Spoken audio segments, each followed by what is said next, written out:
Hey kids, you're listening to the internet's wettest podcast about video games, consoles, and pancakes. The SML Podcast.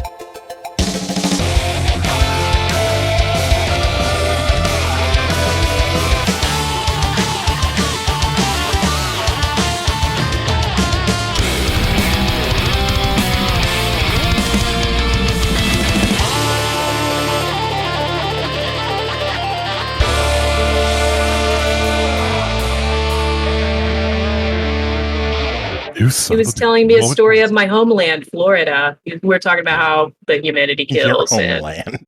That's the motherland. Well, it's basically the fact that, like, after you take a shower and you feel squeaky clean, you step outside for like 2 minutes and you feel just as gross as you would be if you had been outside for 5 hours.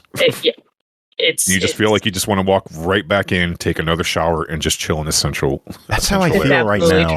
I think it's because I got my COVID shot today. Oh, yeah, shit. I'm Which one? Sweating like a motherfucker. Number 4. It's Tim. Okay, cool. Got number 4 today. So I now have 4G. It's Pernell. Nice. So, nice job, Joe. We're getting there. I'm pumped. So is everybody here boosted? That's what I'm talking about. Need to switch chat. Get the boost. Oh, yeah. This one didn't really hit me. This is like the one booster / shot that didn't make me sick at all. So I'm sorry that you're feeling that, Joe. I'm not really sick. I'm just hot. So weird. Okay. Like it's 50 degrees out. Tragedy. Didn't make me sick. It just made me dead sexy, and I don't know how to handle it. Hot. Steamy. I don't know. Well, I was gonna say the booster, super booster, recent booster. It wasn't as bad as shots 2 and 3, but I did. See, the thing is, nothing was worse than the second shot for me. But the day after the second shot, I was at work, which made everything so much worse. So, like, I planned it, heavy machinery, and took off on. I remember like carrying like an extension cord like to the other side of the building and like wanting to fall over and die. It was a pretty big extension cord, but nevertheless. I did my best to just sit in my hoodie and not move that day, and it didn't work. But since that one, I take the precaution regardless. I take the day off from work so that like I am not feeling so that I can just be prone, and then I can sit there like, well, it didn't hit me that hard. Well, yeah, no shit, idiot. You were just sitting still the whole day. Prevention is part of the cure. Or a smart guy because you planned ahead. Oh shit. I just realized I'm still logged into Final Fantasy 14. Oh my god. Oh fuck. I played that for 2 weeks. I really went hard those 2 weeks too. But it didn't stick. I tried it a bit. It's been years since I played it. We should use this on the show. What's up, everyone? SML Podcast. I'm your host, Joe. Tim's here, Brooke's here, Pernell's here. Doc Havoc's here. Talking about Final Fantasy 14. What were we saying? No, I forgot that I was logged in. Now you had it minimized for like the last 5 hours. And Are you farming? That me and Brooke had not stuck with it. No, actually. Well, I was playing earlier today, and then I tabbed out to work on some other stuff, and I just completely forgot to just, exit the game.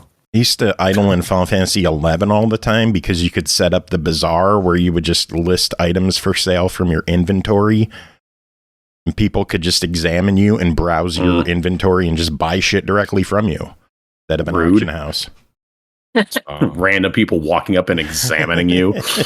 Jeez. Oh, check out my goods. And you get a pop-up in the bottom that says, like, this user has examined you. And you're like, ooh.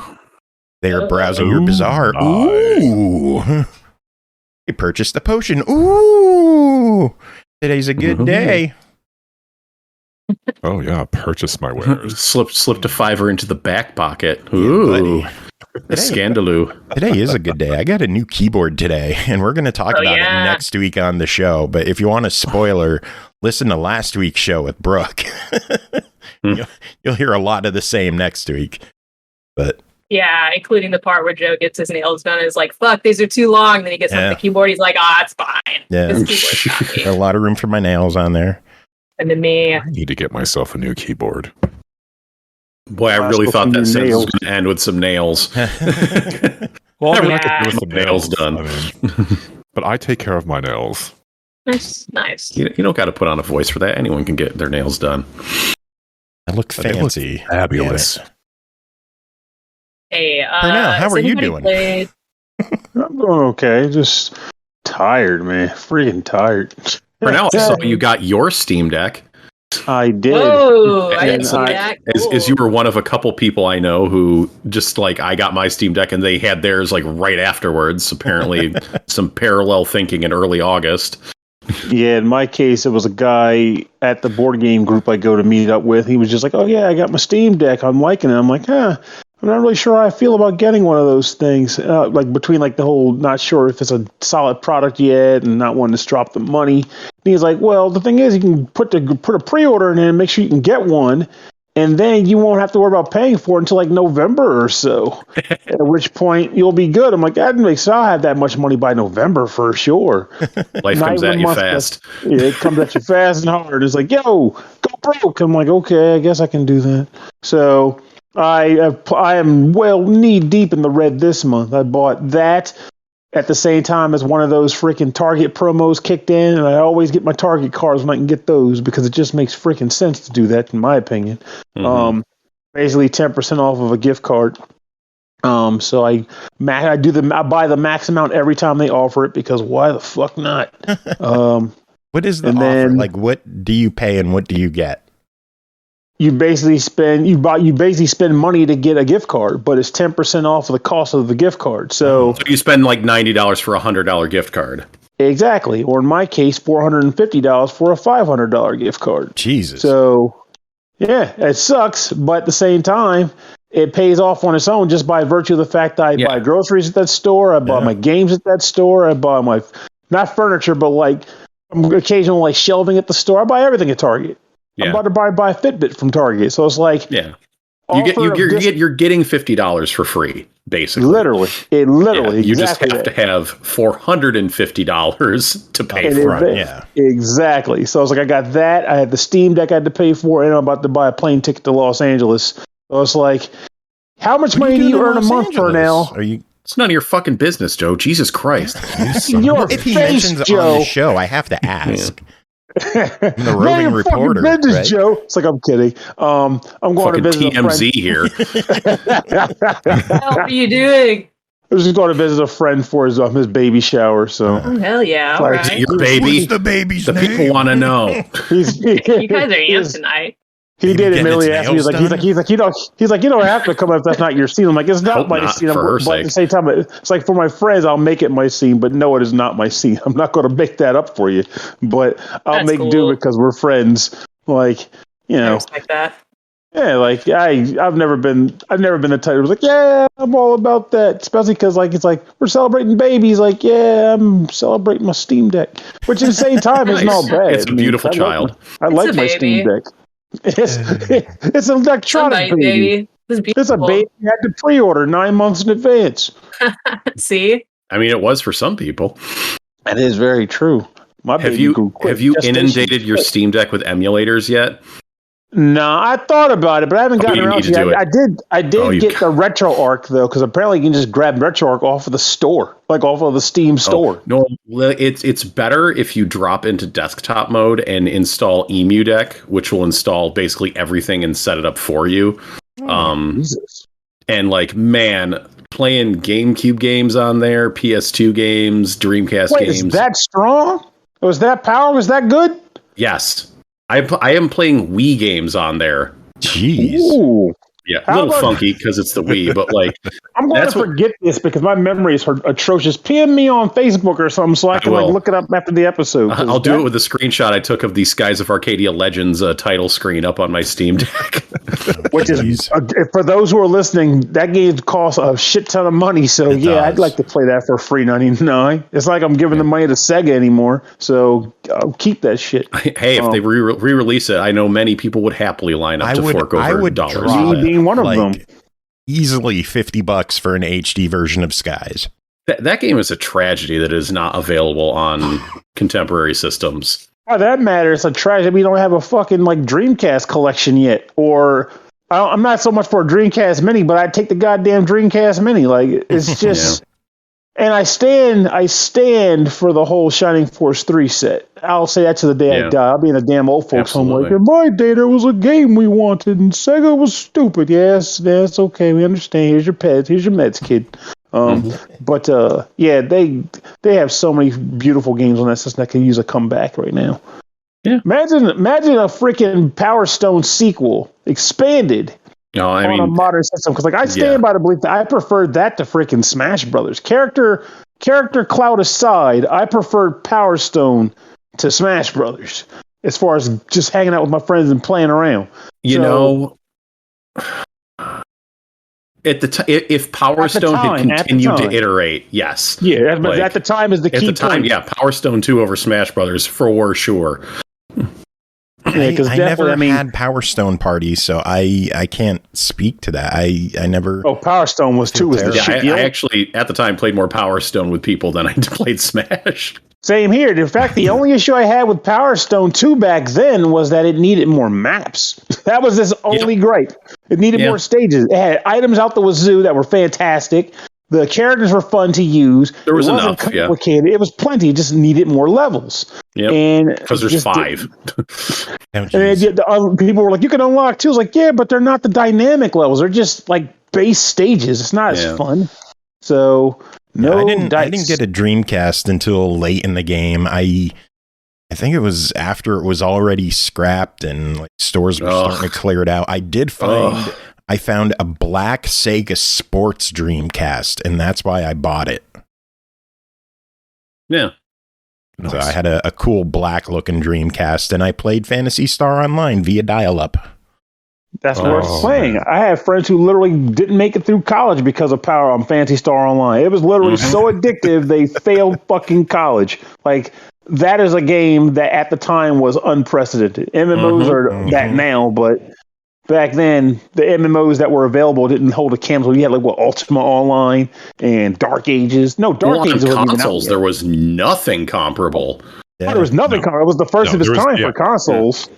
Like I remember, like just being excited about. Wait a minute, I'm along with my friends playing online. Windows. What? Like it was a very amazing thing, and everybody was like getting excited for finding the freaking custom mags or the special mags, like the Chow mags. And like, because there were mags that were based on like Sega franchises, and people were all excited about showing them off in the statistical. Didn't matter. People had them, and I wanted to see them.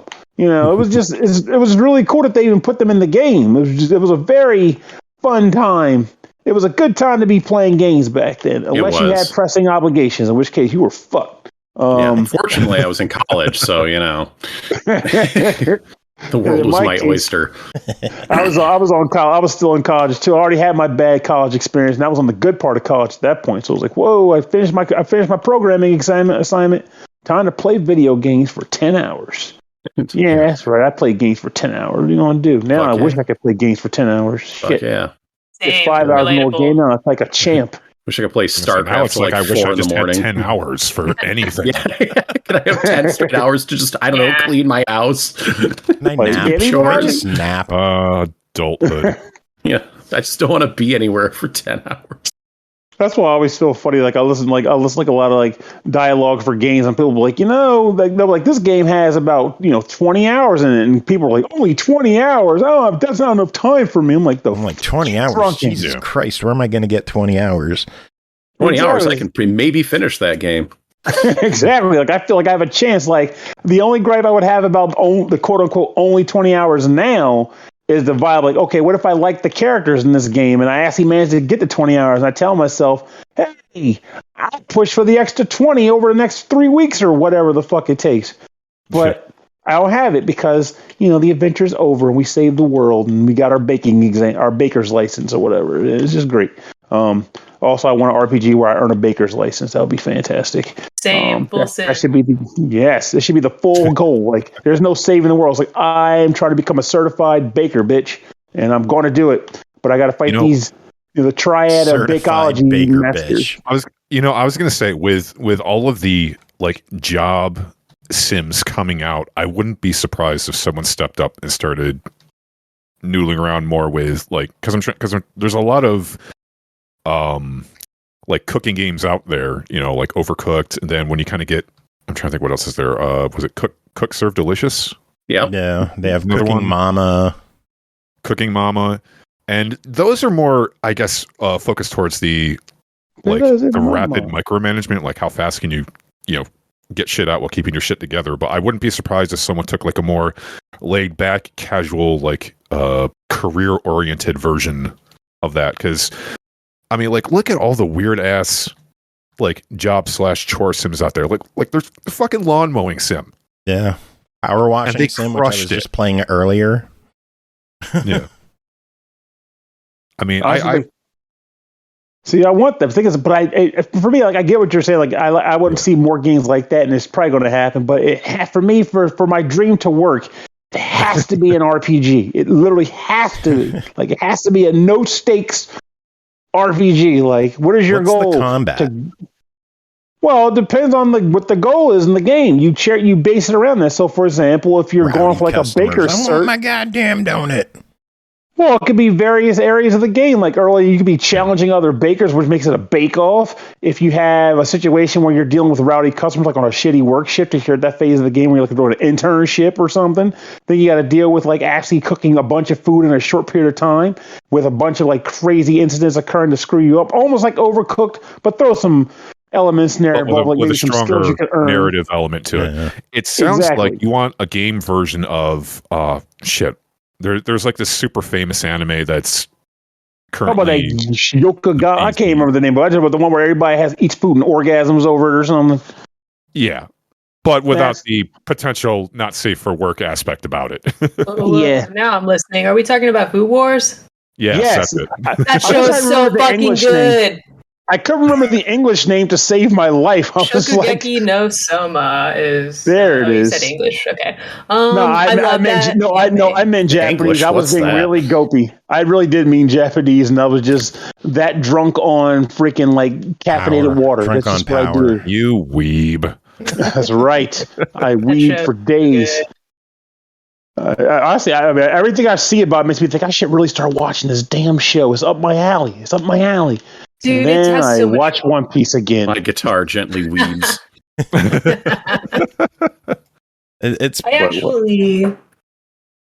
I like how 9 people were going to talk all at once. I'm going first. And then we all politely stopped because we all heard each other trying to. I love that. I just had the one joke to make, and then I left. Let's step back. I just want to mention that there's a new cooking game coming out later on this year. Cooking Papa?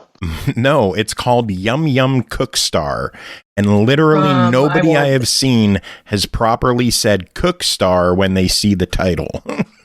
Yum Yum Cookstar. What do they say? Cookster? Yum Yum Cockstar. Oh dear. Yeah, why? Because that's how another it looks. game. That's the porn studio tycoon sequel. Yum Yum Cockstar. So yeah, Yum Yum Cockstar. From the makers of Cooking Mama. Yeah. Yum Yum Cockstar. No, that's Cooking Daddy. Is that? I believe that is that out on Switch already? That is in porn store. Yeah, it's in stock at GameStop. The Yum Yum Cockstar. Joe, send some freaking emails. It's hitting Xbox in November, so nobody cares about the Xbox. No, I don't. When did it come out? Our first game to talk about is actually. I don't know, man. I ain't gonna lie to you. Something scary is happening to me right now. So I get to the point where I find myself thinking that physical games don't mean as much as they used to, just by virtue of everything. And then getting this damn Steam Deck. It's got me thinking, like, this might be the shift. This might be the freaking shift. Same. Because it's scary, man. It's like, why even bother with these other systems when Steam has been prevalent in my life since 2002. And like, I still have my virgin copy of Half-Life on that fucker. I like how we can all hear Pernell playing as he talks. No, this isn't the Steam Deck. This is other games. Oh yeah, on the Steam Deck. But it's essentially the fact that like I have this, this machine that can now play pretty much every game I've purchased on Steam since 2002, and it'll continue to be able to play those games. I mean, surely as computers get better, though, I really have no idea how much better they're going to fucking get. As computers get better, we'll need better Steam Decks, but essentially it's more about the power of the machine compared to the game than it is, your system just doesn't play any new games anymore.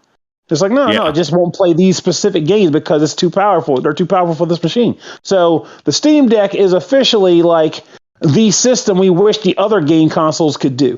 Though, admittedly, they have gotten better with backwards compatibility, but in almost every case, they still have to be like, well, this game is backwards compatible. We have to maintain and do it for every individual one. So it's like, this thing is just like, nope, it's a fucking computer. It runs them. So it's got me rethinking all of this. Plus, the games are cheaper on there, too. So, but then compound that like once you load the emulators on there, you can play like every game you bought physically from like ever ever perhaps. So it's just like the limit. In what world?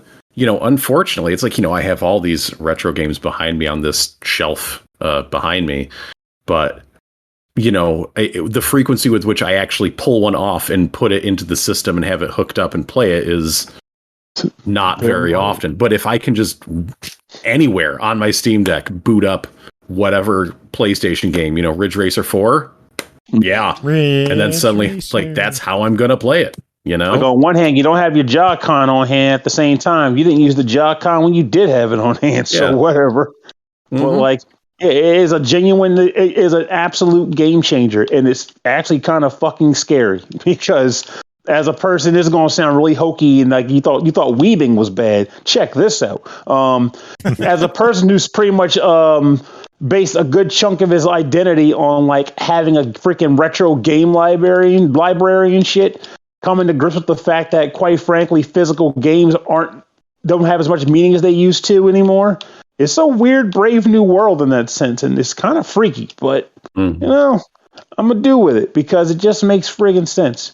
I told people in the past that I think the Switch is gonna be the last system I actually collect physical hardware for, like games for. Not to say I'll never buy a physical game again, but the concept of collecting them is pretty much stopping at the Switch. And people think I'm making it up. I'm like, no, it's 100% true. I think I'm genuinely the same way. Like, even on the Switch, I'm buying mostly digital. I bought Live Alive Digital most recently. On Xbox, nearly everything I buy is digital. PlayStation, nearly everything is digital, unless it's something that, like, Horizon had a collector edition that I wanted. The only physical game I've really bought lately, brand new, was today, No More Heroes. Actually, here's one more thing our about first that. game to talk about is which is a perfect segue. Oh, you did buy No More Heroes. Ooh, yes, what? I didn't lie about that. I don't know. I think you were lying for the segue. No, I have it on my shelf. Segue. I've been waiting to say two things to you gentlemen tonight. I was actually going to bring up a game that is a lot like Overcooked, but it's like a roguelike run. Played Up. Has anyone played that? I've heard of it. I'm fucking obsessed with that game. I think it's really good, and it's the only couch co-op that I've even really had the patience to touch in 6 to 8 months. I think it's wonderful. I was going to bring that up in case. Played Up. It's played up like one word. Plate up with. Is that the one where you heard of that. Is that the one where you like design your own kitchen? Yes, and if you or not kitchen, but the whole restaurant. Yes, and if you like. Google it first, you'll be like, I mean, if you're like me and you're a graphics prima donna, you'll be like, this doesn't look that great. But like the second you start playing it and arranging your kitchen, it's so fucking cool. It's really challenging. And I think it's fun, single player and multiplayer in different ways. I actually just think it's a huge accomplishment. In the second game, I was going to bring up, just in case anyone's played it, because I am also obsessed with it, Card Survival Tropical Island. Has anybody tried that? It involves cards and surviving? Dude, it's so fucking good. It is my favorite game. It looks like shit if you look it up. It looks like, the guy who made this game must have graphic designed it or whatever. This is my favorite game since Elden Ring. It's so good. I really, really like. I hope somebody plays it. Yeah, and both of them are like really cheap. So you guys should check them out. And after you log off, similar to Tim, PM me that stuff so I can know. For sure. In the Discord so we can all see it. I will. It will be my pleasure. I can definitely testify that, like, if you're a fan of testify right outside the door, that if you're into games like Overcooked or Cook Serve Delicious and all that stuff, you'll love Played Up, because you can have up to 4 people and it's basically the same style as like Overcooked, but like you can actually manage elements of the restaurant, like the seating. Ooh. It's not just cooking the meals anymore; it's actual restaurant management. And the roguelike aspect, really cool. Yeah, and there's different like traits that you can pick. Like you can have a more relaxed atmosphere, so people aren't quite as impatient about getting their food and ordering, or you can, like different qualities about the restaurant itself. So there's kind of a like a trait system for it. So it sounds like you would give Plate it. Sounds like you two would give Plate Up buy it. I would for sure. I think it's. If you're into that, definitely. You may recall that what was that Onsen Master game? Yeah, that we reviewed, and I was like, oh, I really wanted to like Overcooked, but like I didn't like it because I couldn't play it single player, and then I didn't really like it multiplayer because it just kind of got on my nerves. So I didn't even love Overcooked, and this game is so similar in the style of game that it's trying to give, but I absolutely loved it. Like I just think it's a home run. I think if you wanted to like Overcooked and you didn't, I think it's really cool. And if anybody here tries it, I will talk to you for a couple hours about each. They're really tight. This might have to happen. First unofficial review. I wanted to ask you guys this last week, but I wasn't on the show, so I've been like just burning a hole in my pocket to ask. I thought for some reason, I was like, oh, Pernell will have played Card Survival Tropical Island. And I'm actually delighted he hasn't, because if I get to be the one to show it to you, I'm going to be pretty proud. Well, there's links to both of them on our Discord in the stream channel if people are interested in checking out either of those games. Cool. So give them a look-see. But yeah, we should probably get to reviews. If only we had a good segue. So I was at GameStop today. No, it's too late. Let's just go. Fuck. We tried twice. We had two good segues. We threw them, cast them to the side. I wrestled one of them to the ground for my own purposes, and I regret nothing. Guns out, baby. Smothered it with a pillow. It took like a really long time. It was a very uncomfortably long scene. Yeah. Like, oh man, the movies led me to believe this would be a much shorter encounter. Yeah. Like they thrash a lot. Like, yeah. Please stop. Like, you're making this harder. Questioning my choices. First game to talk about tonight is No More Heroes 3, developed by Grasshopper Manufacture, published by XSEED Games, released October 11th on Xbox One, Series X and S, PS4, PS5, and PC for $59.99. Travis Touchdown is back, baby.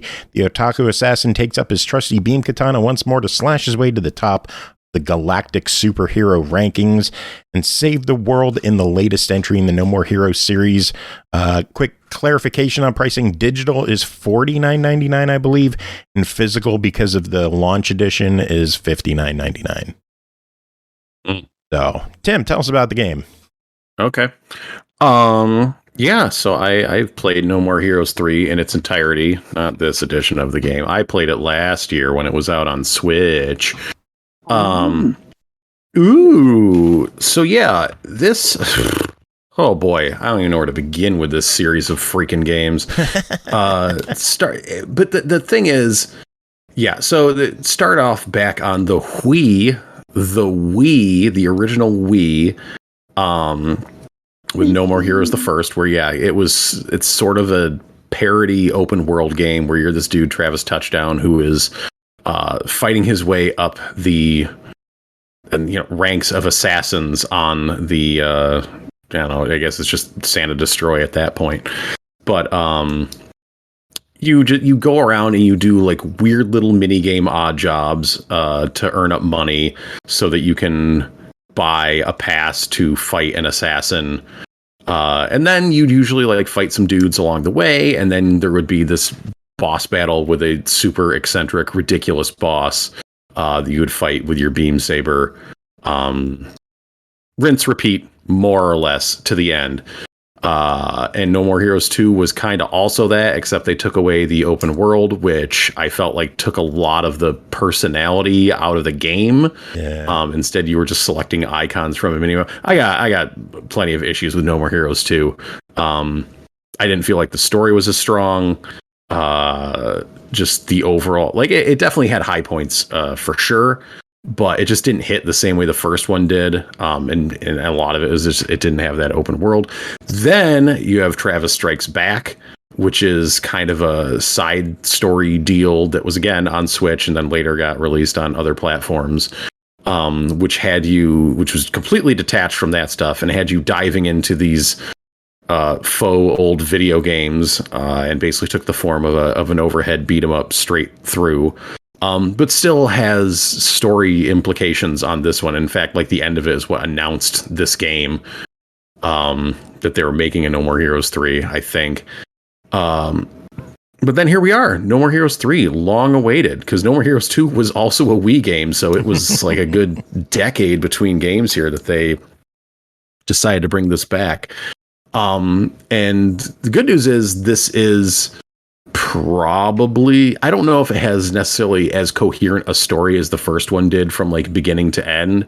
And I use the term coherent loosely, but it does have a solid story all the way through.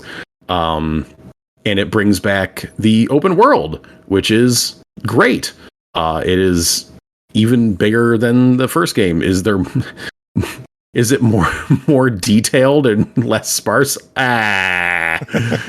It's still, but I don't know. That's always something I felt was intentional, kind of meant to be like a joke on open world games. It's like there's all this space, but there's nothing going on there, and people will be like, "Well, that's bad," and I'm just like, I don't know. I think it's just funny, but there's just something to be said for getting on your motorcycle and driving around.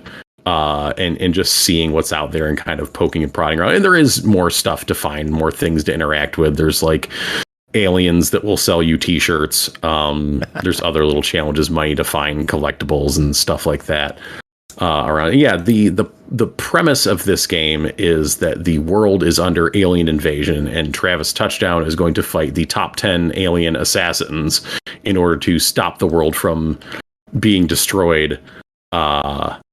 And that's the deal. And it ends up taking on a similar form to that first game, where you still have to pay fees in order to enter the fights. And it may or may not be a scam that's being perpetrated on Travis. Who knows? And you have to go around and you'll end up doing odd job mini games to earn money. I definitely felt a great amount of joy the first time I was mowing lawn and Travis was like waving one hand up in the air while controlling the lawnmower with the other. That's the kind of just dumb nonsense I want to see in these games, and I got it. There's like other things with you, like picking up garbage and avoiding crocodiles. There's another one where you're like on a beach with an artillery gun shooting giant mutated crocodiles coming out of the water. Makes sense. There's other like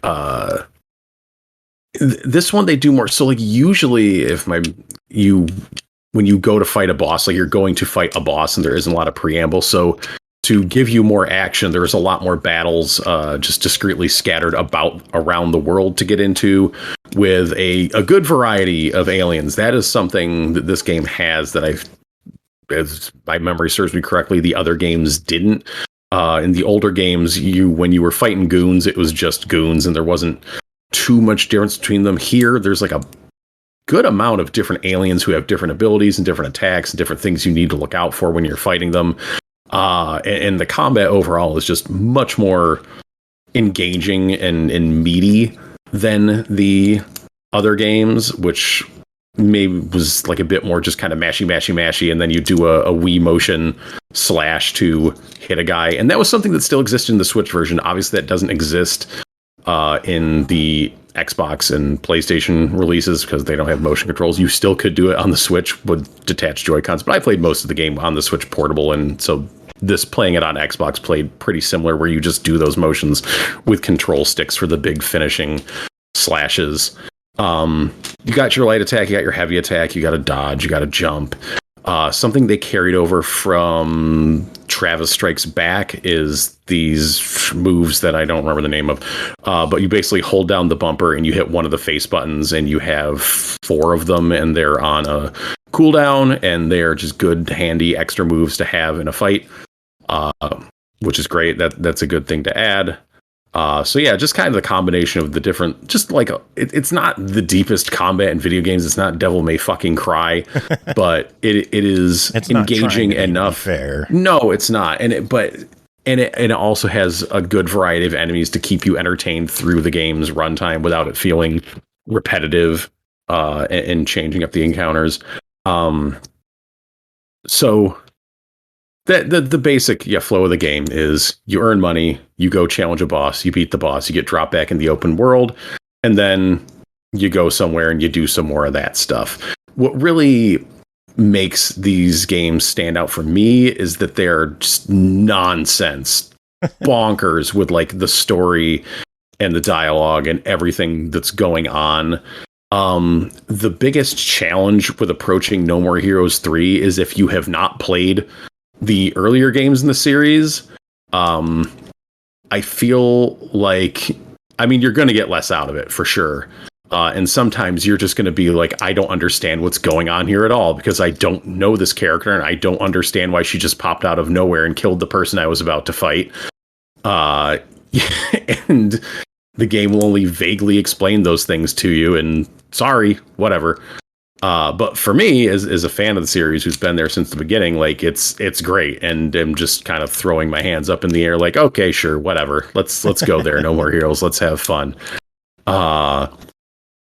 But as far as this release on Xbox that we're actually reviewing for this episode, like what is different from the one that came out last year? And the answer is not really much, other than it runs way better. The Which is enough to a lot of people. it is enough to a lot of people. It is enough. Just having it running on stronger hardware. I mean, the Switch, you're not getting a good 60 frames per second. Like you're not getting the best textures and it just even, immediately as soon as like you take control of a character in this game, as I took control of a character in this game and I'm moving them around, I'm just kind of like, okay, yeah, this looks better. And then once I get into combat and just seeing the effects pop off, I'm just like, it felt and looked just so much better to play. Just all around, just everything is so much smoother. It's great. It's something to note on the store pages. I noticed this. For PlayStation, it says No More Heroes has never looked better, now at 4K and 60 FPS on the PS5. Ooh. Sounds good, right? On the Xbox side, experience the action more vividly than ever in full HD. No More Heroes has never looked better in full HD, added bump to 4K, 60 FPS, okay, with upgraded background models on Xbox Series X and S. Huh. So it sounds like some extra care may have gone into the Xbox version of this with background models. Yeah, I mean, we only got one code to check with, so I could not dare and compare between the PS5 and this one. So I don't know what's different between the two. But I'm sure it's not huge difference, but for the people who are on the fence, that may sway you one way or the other. Yeah, maybe the Xbox version is the one to check out. But yeah, it looks great, plays nice. It's even it running much better and smoother than the Switch version. It's not like this is something that's competing with the best looking games of today. No. But that doesn't matter. It's a stylish looking game. It's not meant to look realistic, and usually those games hold up better over time. Mm-hmm. So yeah, no, it's No More Heroes 3, which I already thought was a pretty great game. It made my top 10 of last year on just the Switch version, and I think this version is better because I am, the motion controls were part of the, ingrained in the early part of the series, but nowadays, I tried playing the Switch version with motion controls because I was like, oh, I got to. Of course, I have to, right? And I was just like, man, I don't. Well, I think more the reality was like, I'm never going to get through this game if I only play it when I'm sitting on the couch and I don't take advantage of the fact that I can take the game with me anywhere. But, just hitting the sticks to do your suplexes and big slashes is fine. You don't need to wave your arms around. I would imagine those might be motion controlled on PlayStation. Maybe. I guess you could jerk the controller up and down, but yeah. jerking motion to recharge your beam sword, I'm sure. Absolutely. Yeah. Jerk that beam sword. Oh, the game is $50 and is actually on sale for the first week and a half for $45. So what are your thoughts? Yeah, no, I think it's well worth buying, just with a word of caution that, like, if you're coming into this blind, like, whoo boy, you might want to like do at least some light reading first before you go in there to know who the characters are from the previous games. So something, because you need to do that. Do you think it's worth the extra $10 or so for the digital deluxe edition that comes with like a 70-page digital art book and a 20-some song soundtrack?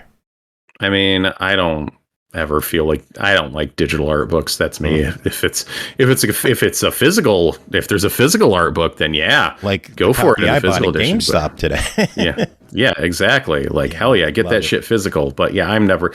I don't feel like this one has the best soundtrack of the series. I only really like the sushi stall music. That's the only song that really tracked out. And it's okay. I mean, the series has a good theme, but for the other music that wasn't the main theme or getting sushi, none of it really stuck with me. So yeah, well, yeah, all right. But the game's good. I'm glad to hear it because I bought it. So good job. Next game, The Legend of Heroes Trails from Zero, developed by Nihon Falcom, published by NIS America, released September 27th on Switch, PS4, and PC for $49.99. When Lloyd Bannings is assigned to Crossbell's special support section, he and his new teammates must prove themselves as they fight to overcome the injustice of a city gripped by corruption. Pernell, what's going on in Legend of Heroes Trails from Zero? Well, so for those who are not in the know, this game, The Legend of Heroes Trails from Zero, is a game that actually came out back in 2000. That was my first question. I'm like, is this a remake or is this a new one? I was so confused. Like, I don't know what I said, but sure. This is a game that originally came out in 2010 for, if I'm not mistaken, the PSP, possibly Steam too, or PC too, but definitely PSP. And this was a game that was meant to bridge the gap between the Trails in the Sky block of games and the Trails of Cold Steel games, both of which have had U.S. releases thus far. And for the most part, no one believed this game was going to come out here. So lo and behold, NIS was like, you know what? We like money. So we're going to release this game. And they actually were able to use a translation that was already made for a fan translation to get it done faster, which is better for us because it was also already heralded as a fantastic translation. By the way, the group's name is Geofront, and it's cool because by playing this game, I now understand where their name came from, somewhere in this game. But for the most part, if you've never played a Trails game, what you can expect is a narrative that is extremely lengthy, very text-heavy, and a narrative that has a bit of a slow burn on the count of the fact that they have a penchant for world building and character building, slowly leading up to a what the fuck is going on sort of crescendo point, and then they go, hey guys, wait for the sequel to see the rest. Which isn't necessarily a bad thing, because one thing worth pointing out with these games is that despite the fact that they can be a slow burn, which it can be a bit of a stickler for some people, sometimes myself included, the reason why they have acquired so much praise and love is because these guys are really good at world building in that sense. This game, for example, takes place in the city of Crossbell. Though there are areas that you kind of go to on the outside of the city, the majority of the game takes place pretty much within environments of this city. And as such, you will come to engage with the people that live in this city a fair bit, to the point where you'll start knowing people by name. They have like bits of narrative arcs that kind of play out for them, which is weird in and of itself because you might not even remember the arc, but they still took the care to give them those things. Like you'll see a person from the beginning of the game, they may have a whole narrative that plays out by the end of the game. But they write characters like this. And they also have a set all the characters that you kind of interact with as well, like your actual party members get lots to say, lots of character development, and you start to kind of come to like them. And then you'll see them in other games having further evolved and developed. In fact, to my understanding, you will actually see some characters in this game from one of the previous Trails games. Well, I won't say who because that is a spoiler in and of itself.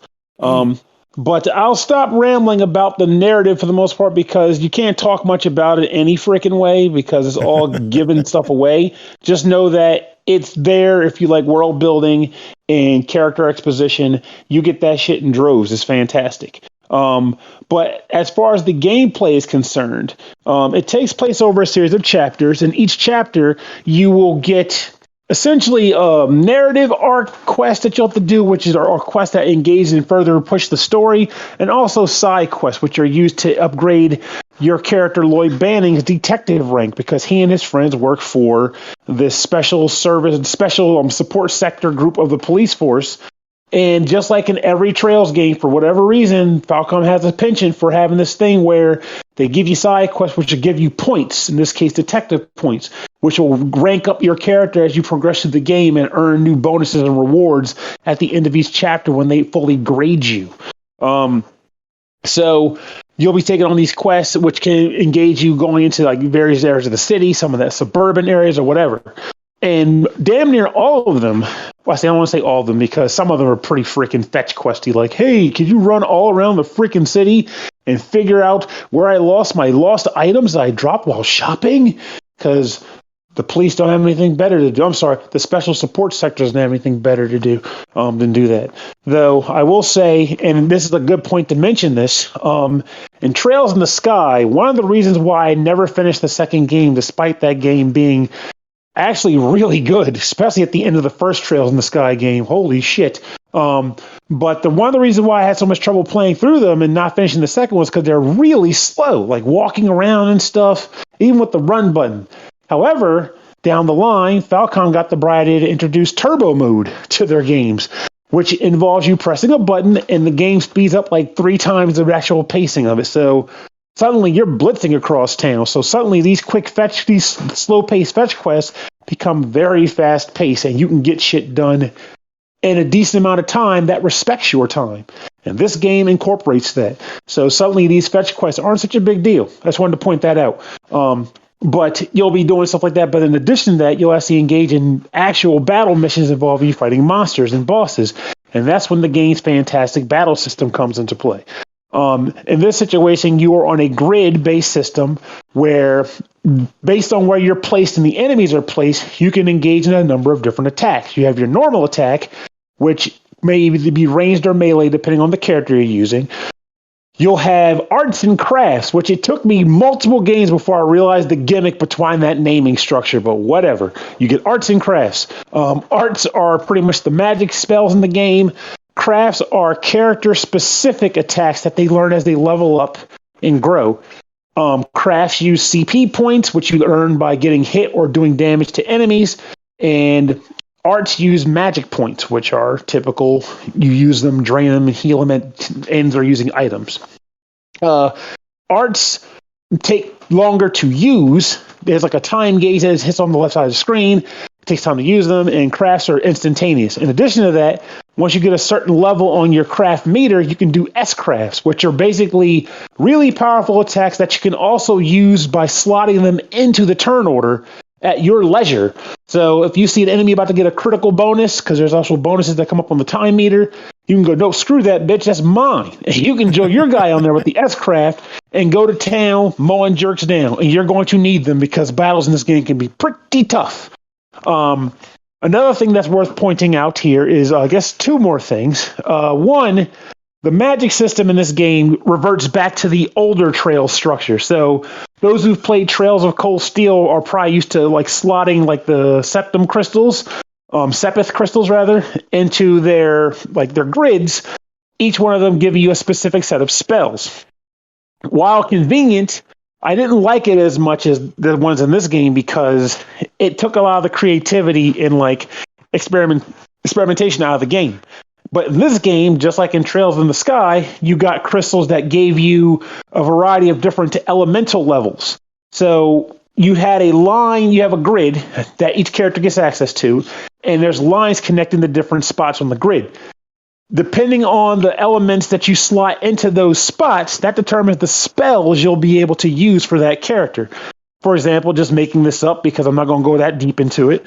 If I use 2 water crystals, I'll get access to a water spell and a level 2 ice spell. Versus using 1 ice crystal, I only get access to like the healing spell. So you might be like, well, I want this guy to be predominantly useful for like ice magic and healing, so I'm going to just stab him with a bunch of ice magic and boom.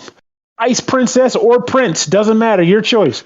Go to town with them. Yeah, let it go, man. Let it go. Let it go. And it's just kind of fun to sit there and be like, I want to figure this out, make sense of this the best I can. And since you're able to use the characters over and over again, you don't have to change them out too much in this game because you stick with the main guys for most of the game. You don't have to find yourself dumping crystals every time a new party member shows up, which is very convenient, honestly. And then lastly, they introduce something interesting for the battles in the form of Team Rush. Every once in a while, depending on the circumstances, you might find yourself on a turn-based system, a turn where rather than use your normal attacks, you can say, no, Team Rush, bitch. I want to take all my guys and attack at the same time. And it is an area of effect that does great damage. And again, it's all 4 people attacking on one person's turn. That's something that I believe they introduced to this game, which is kind of cool because Trails of Cold Steel does something like that with burst attacks. But it's nice to find out that they actually introduced it to the franchise in this game. For the most part, I rambled a lot with this thing. I don't know how much people learned from me, but I hope it was something. The point is, though, is that Trails from Zero is a fantastic game. It is slow, but all Trails games are slow. And if someone dismisses and disagrees with me, they are lying to you. But you're not playing these because you want a hastily presented story. You're playing this game because you are pretty much sitting in for the long haul. Nice, fun narrative, great characterizations, fantastic music by the Falcom sound team, and just a generally good time. If you had to choose which system you got it for, I mean, my review code came from the PS4. I purchased it for the Switch. And I actually came to read that the Switch version is actually the overall better one for the first time and probably ever. Wow. And not just because of the portability, but actual performance and features. The Switch version is apparently the better game. But with that said, if you have to get it for PS4 and you can get it for the Switch, oh well, it's still a fantastic game, and it's not going to hurt you to lose out on some cosmetic-y stuff or a text log, which is what the Switch version has that this one doesn't. Yeah, even better, I originally said it was $50. It's $40, $39.99. So what are your thoughts? Oh, it's an easy buy. Easy buy. That's not even up for debate there, really. I mean, again, unless you hate the fact that it plays slowly or whatever. Otherwise, grab it. It's worth your money and your time. And you might find yourself playing the other gajillion Trails games out there afterwards. So, I still can't believe that they have a series called Trails from the Sky. Oh yeah, tits. Yeah, those initials. And everyone uses them too. They don't even hint swear. It's like, wait, play tits and tits too. Next game, keep the family-friendly theme going with Lego Bricktales. Cripes. Yeah, we're so mature. We're fucking awful at this. Next game to talk about is Lego Bricktales, developed by Clockstone, published by Thunderful, released October 12th on Xbox One, Series X and S, Switch, PS4, PS5, and PC. For $29.99, in this puzzle adventure, use an intuitive brick-by-brick building mechanic to solve puzzles and bring your creations to life. Experience a charming story as you explore beautiful Lego dioramas and help the people inhabiting them. Tim, tell us what is going on in Lego Bricktales. All right, so this is a little adventure puzzler game where it's like you go to your grandpa's basement and he's like some weird scientist who in an amusement park. He's a scientist in an amusement park that's getting run down, and I think like the town is coming for an inspection, and you need to like shine the place up real good. And the way you do that is by going through portals to different lands to get a thingamajig to make the park better when you fix the stuff and bring it back. The premise is very loose video game shit. Just, you know, but it's just an excuse to get you going into different biomes, to do exploring and building, and in different sets without looking at the same stuff over and over again. So you got your you got your Lego man, and you get a little robot buddy, and you will go into these areas, and there's like a little premise of you having to go through and kind of solve a problem in that area, helping the people there or rescuing them, or one thing or the next. But the long and short of it is you are there. It is this is all set up to put puzzles in your way where you build things with Lego pieces to solve the world's problems. So you will come across a place where you need to build a bridge. This will come up. And so it'll be like, okay, we're going to build a bridge, and it'll kind of pop you out into a little builder mode. And you'll have an array of pieces you can use to build said bridge. And yeah, you snap Lego pieces together in this like 3D building tool, positioning them and putting them together to make something that is structurally sound. And then you run a little test where a robot runs over the bridge to see if it collapses under his ponderous weight, or he makes it to the other side and things are okay. And it's cool and satisfying. And they don't just like, dump a box of Legos on the table and be like, have at, dickhead. Like there's a limited set of things that you are pulling from. So you're not like exhaustively sifting through like tons and tons of bricks to make your bridge. And, and that also adds to part of the challenge in that, like, okay, well, I have to figure out how to do this with the pieces that are available. Though after you have completed a puzzle, you can go back. I don't know if all of them have this. I am pretty sure they have like a free build mode, in which case you can just do whatever the hell you want with it, where you'll have more bricks available and different colors available. And some of that stuff that you, I believe, have to unlock So that's like the basic premise. Okay, bridge from point A to B, you build it out of Lego. As you go through, you will encounter other challenges where it's like, okay, in this case, I need to build a set of stairs. And it's okay, straightforward set of stairs, just like one side or the other. And it's like, oh, well, here's some stairs that curve around an object. And like, well, here's a bridge, but the pieces you have to build it are different. You have to build a support for a structure here. It gets into what I would consider neater stuff where, I have to build like a flying machine out of these kind of basic parts that are scattered around. And then you have to build some stairs again or a bridge again. And it's like, okay, well, I've built some bridges and I've built some stairs. And then you have to build, I have to put this like statue together. So I'm doing like a little Shrine of the Silver Monkey thing with this puzzle. I thought that thing was going to be super intimidating at first. Like, oh shit, am I going to have like, 50 pieces here I'm going to have to piece together? But some of them were already stuck together, so it wasn't that bad. I just appreciate your Legends of the Hidden Temple reference. Absolutely, anytime. So, stuff like that. Okay, you build the monkey statue, and then you turn the wheel, and then it opens the door, and then you can progress further. There will be like little collectibles scattered around the areas that can get you money that you can buy stuff to customize your character with.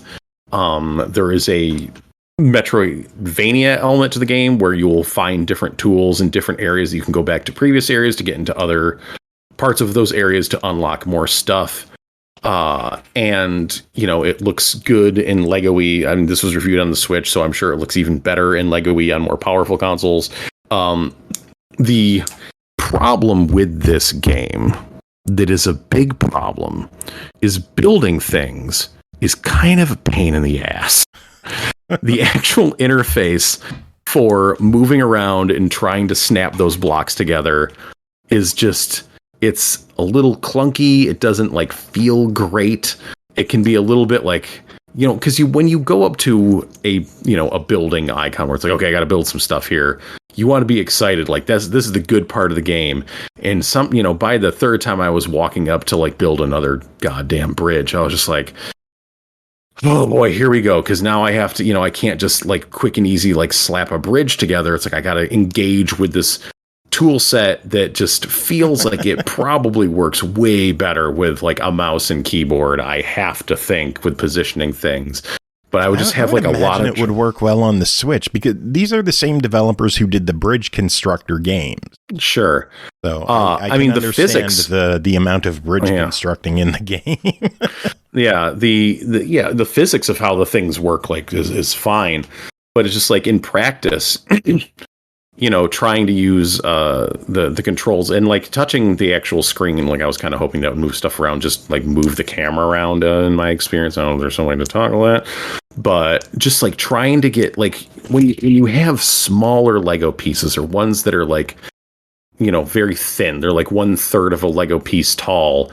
And you need to get it and like slide it into a precise place. And it's just like, it's trying to snap like a little bit higher or a little bit lower, or wait, no, it's just a little bit off to the side, or it's a little bit here. It's just kind of like, and I'm trying to like swing the camera around. I'm sitting there like fidgeting because it's like to move something up, like you got to like hold down a trigger and then use the button to move it like up and down, like straight in there. Otherwise it moves it like on the X vector, like side to side. It's just like, okay. And now I need to let go of the piece, but if I'm holding down the button when I let go of the piece, it snaps and holds in the air. But if I'm not holding down the button, then it's going to fall, and then I have to maneuver the piece back up again. And it just kind of ends up being like the part of the game that should be the most fun ends up being more of a chore much more of a chore than I would have liked. And I have a problem with Legos. I am surrounded by them right now. Yeah, so I that's the reason you got this game for review. Yes, because a couple people asked about it, and I'm like, no, Tim's getting this one. There's a Lego man here. He spends actual money on real Legos. Yeah, too much. And yeah, it's fun. It is a good, relaxing thing to put together a Lego set. And less relaxing to accrue the money to spend on them. Anyways, but the point is, does not like recapture the joy of, it's like simply like picking up a piece and like putting it in place. Cause it's like, okay, well, I'm grabbing this piece and then I'm just kind of like, does it go here? Does it go here? Do it here? No, wait, no, not quite there. Okay, no, I need to put it in more. Okay, no, that didn't snap where I wanted it to.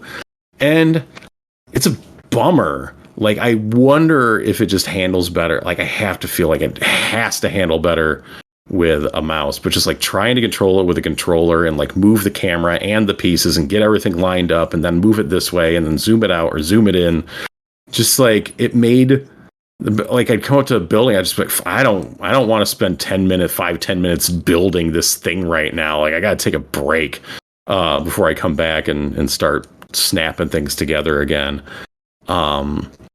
But it's not the end of the world. It is just, it holds back the game from being like a smooth, super fun experience that I kind of hoped it would be, or fun, relaxing experience that I hoped it would be. Well, the game's sitting at $30. What are your thoughts? I think it is worth a try for sure. I could not throw this game down into the basementy hells of not buying it at all, because I think it's well made and I think there's cool stuff going on. And it's like it's like gently scratching a little bit on that itch of like Banjo-Kazooie nuts and bolts, which, had a wonderful building system in it for sure, that I was able to do a lot of crazy, unholy things with. But this, just the way, something about this, it just doesn't quite snap together the way it should. I think part of it, maybe it's just like the way like the bounding boxes work, like because you have to fit the Lego into like a certain area on the screen, and like sometimes it's like, oh, it's sticking out like a little bit. Like maybe if you could like piece something together, like 5 pieces together, like over by where your pieces sit, maybe if I could like build like one part of it there and then like move that whole thing over into the main build like all at once, like maybe that would work better, just so I'm not like moving things back and forth, and like I can focus more on one area at a time. I'm not sure. Like the thing that is here, like the idea is good.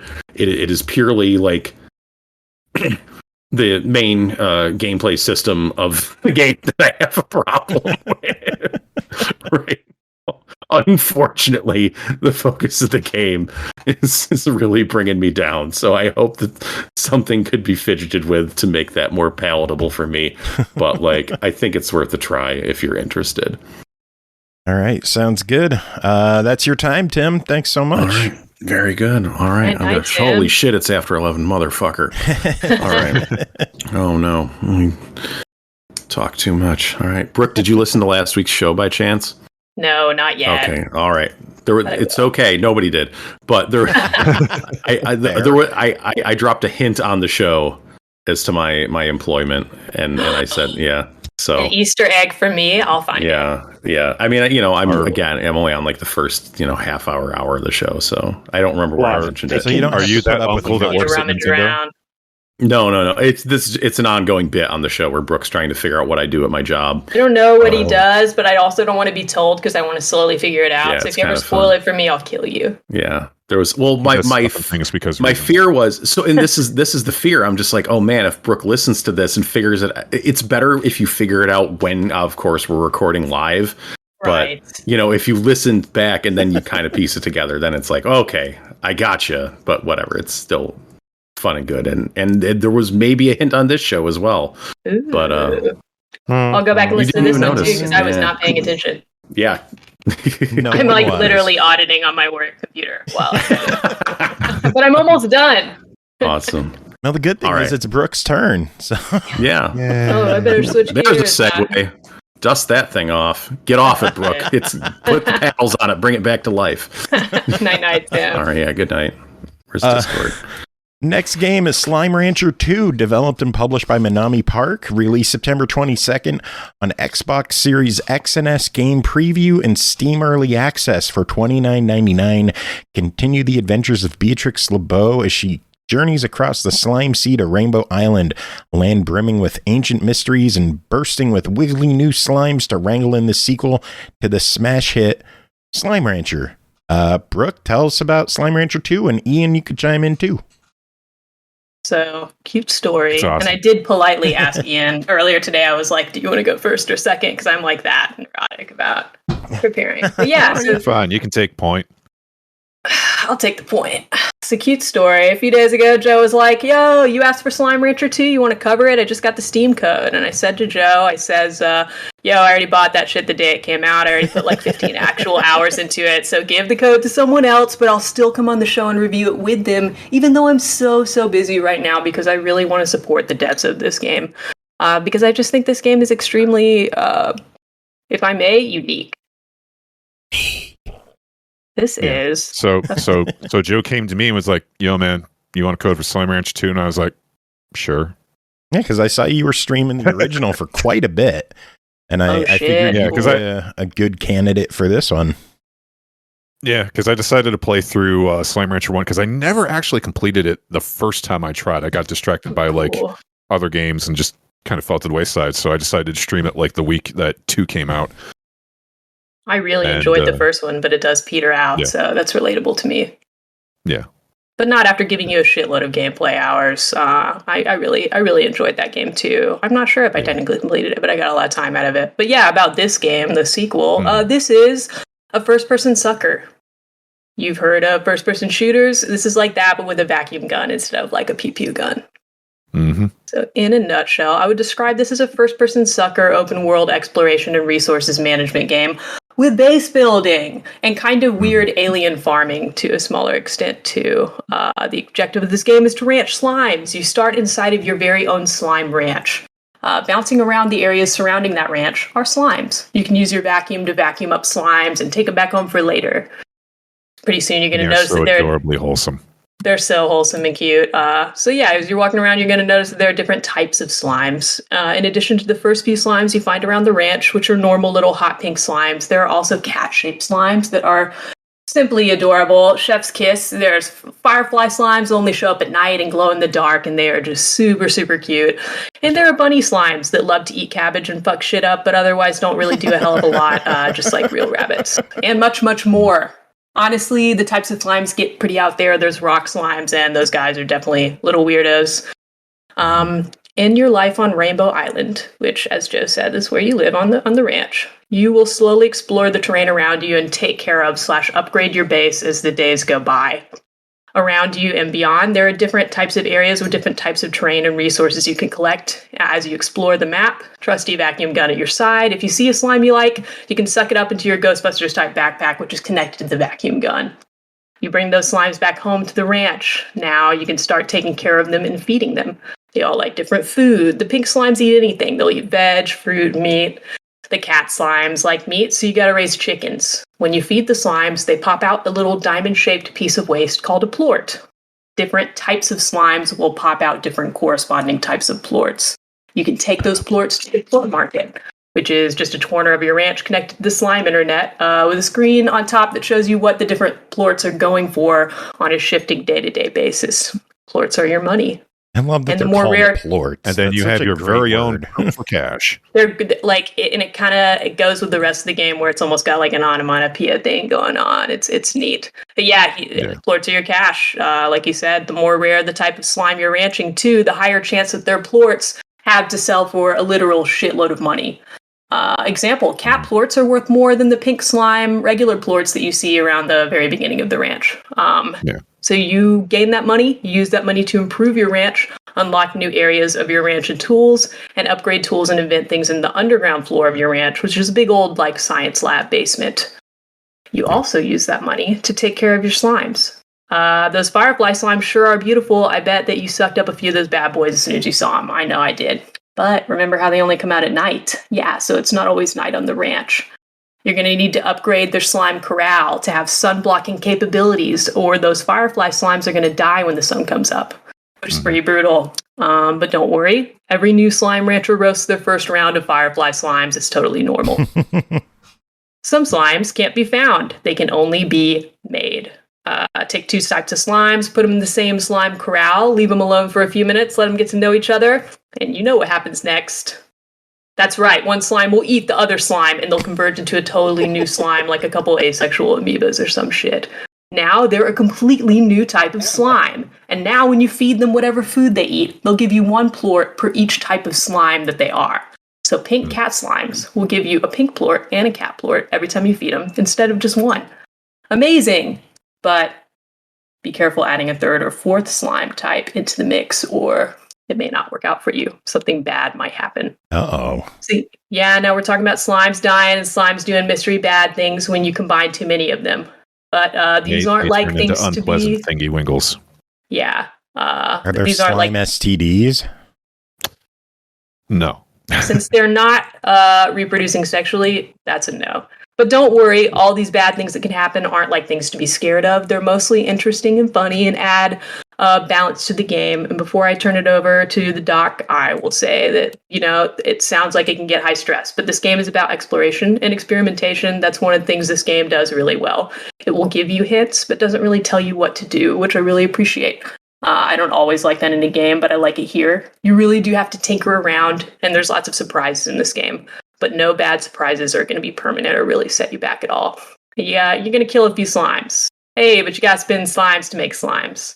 And at this point, I've gone on and on about what the game's giving us. Before I talk about how I feel about it and my feelings, I want to turn it over to Doc Havoc here, a longtime friend of SML. What's up, Doc? I've been waiting all day to say that, by the way. Well, I certainly haven't heard that one before. But yeah, to expand on what Brooke mentioned, one of the highlights of this game is that there's like really no pressure behind it. You can really take this at your own pace. Agree. So, if you really want to focus on, messing with the slimes, that's one, you can do that. If you really want to focus on exploring, that's something you can do. Since I've recently played through the first one, a lot of my points are basically going to be comparing the differences and the similarities between the two. And one thing I can say is that if you have played the first Slime Rancher, the second one definitely It definitely. I'm trying to think how to articulate this. I guess if there's like a lot of quality, like I had a lot of quality of life issues with the first one. Not to say that's bad, but it's like it would be nice if there was this, or it'd be nice if there was that. Yeah. And it seems like they really took that list to heart and polished a lot of stuff, and a lot of like Brooke mentioned that there is a lab in the basement that you use. In the first game, you also have a laboratory, but like you have to purchase one of the like ranch extensions because he's 1 second here, being chased by Tar because I'm totally not playing this while reviewing it. But it's that chill of a game, people. You can do it while you review. Am I the only person who doesn't play games while we do the show? I don't. I'm very obviously nervously flipping through my notes all the time. So I'm good for it. Because you're the responsible one. I don't take notes, and look how that turns out. No, I'm just very immersed with my reviews. But okay, I appreciate that. One of the things about the ranch is that there are extra land plots that you can purchase with your cash to expand your room. I mean, usually you start off with quite a few number of lots that you can use to create pens for your slimes, or gardens to produce food, or coops to produce livestock to feed the meat eaters. And then, like I said, there's a couple of extensions. In the first game, you didn't even get access to the lab until you purchased one of these extra extensions. And if memory serves, I might be wrong on this, it was like one of the most expensive ones. Like you needed like $10,000 to get it. And by the time you get that kind of cash, either you're doing some really super hardcore farming, or you're almost to the end of the game. So by the time you unlock that and you get all these nifty gadgets and gizmos and stuff, it's kind of like, what's the point now? At least, yeah, I mean, if you're still playing and jamming out and just doing the farming thing, it comes in very handy because you get teleporters, you get like resource drops, and it kind of opens that up. But like it's, to someone like me, it was too little, too late. And it's like, well, I've kind of effectively beaten the game. I mean, I really don't see the point in really investing in all this. And the second game, they integrate that way better in that a lot of your progress hinges on farming resources and building stuff in your lab.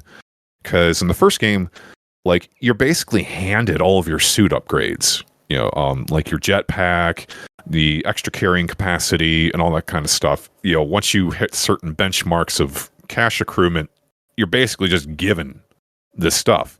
In 2, you actually have to work to build it, and you have to kind of actually balance between making money and saving up the plorts that the slimes drop, and trying to figure out the best way to build Beatrix up in order to further explore the island. So the integration is way more interesting, and it makes it a lot more compelling. You have a solid reason to really, build this stuff up instead of just, making cash for the sake of making cash. Let's see, what else was there? I noticed that I'm not paying attention. I'm playing Power Wash Sim. Fuck you guys. Nice. That's cool. Classic. No, I'm the only nerd left. The graphics have been stepped up a little bit, and I can say that like the slimes have a nice little bit more of graphical polish.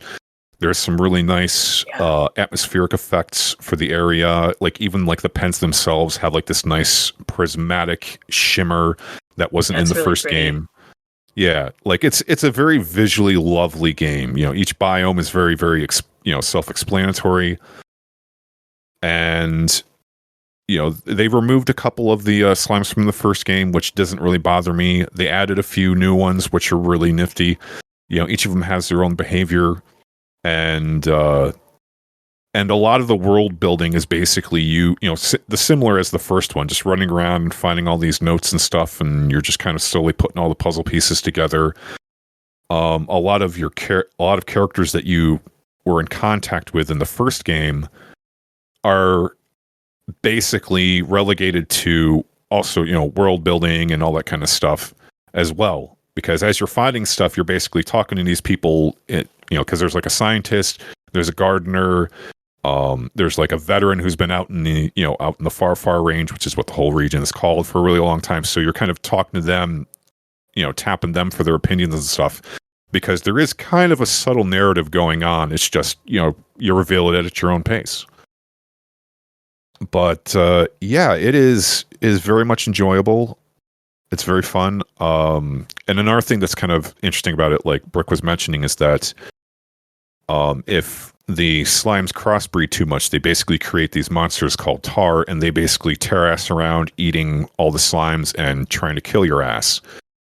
And because you have to actually work towards your upgrades, you're not immediately given the appropriate gadget to fend them off. So, you know, traveling around carries a little more weight, and it's a little more dangerous than the first one because, you know, you have to be a lot more cognizant, and the tars can really get up in your crawl pretty fucking fast.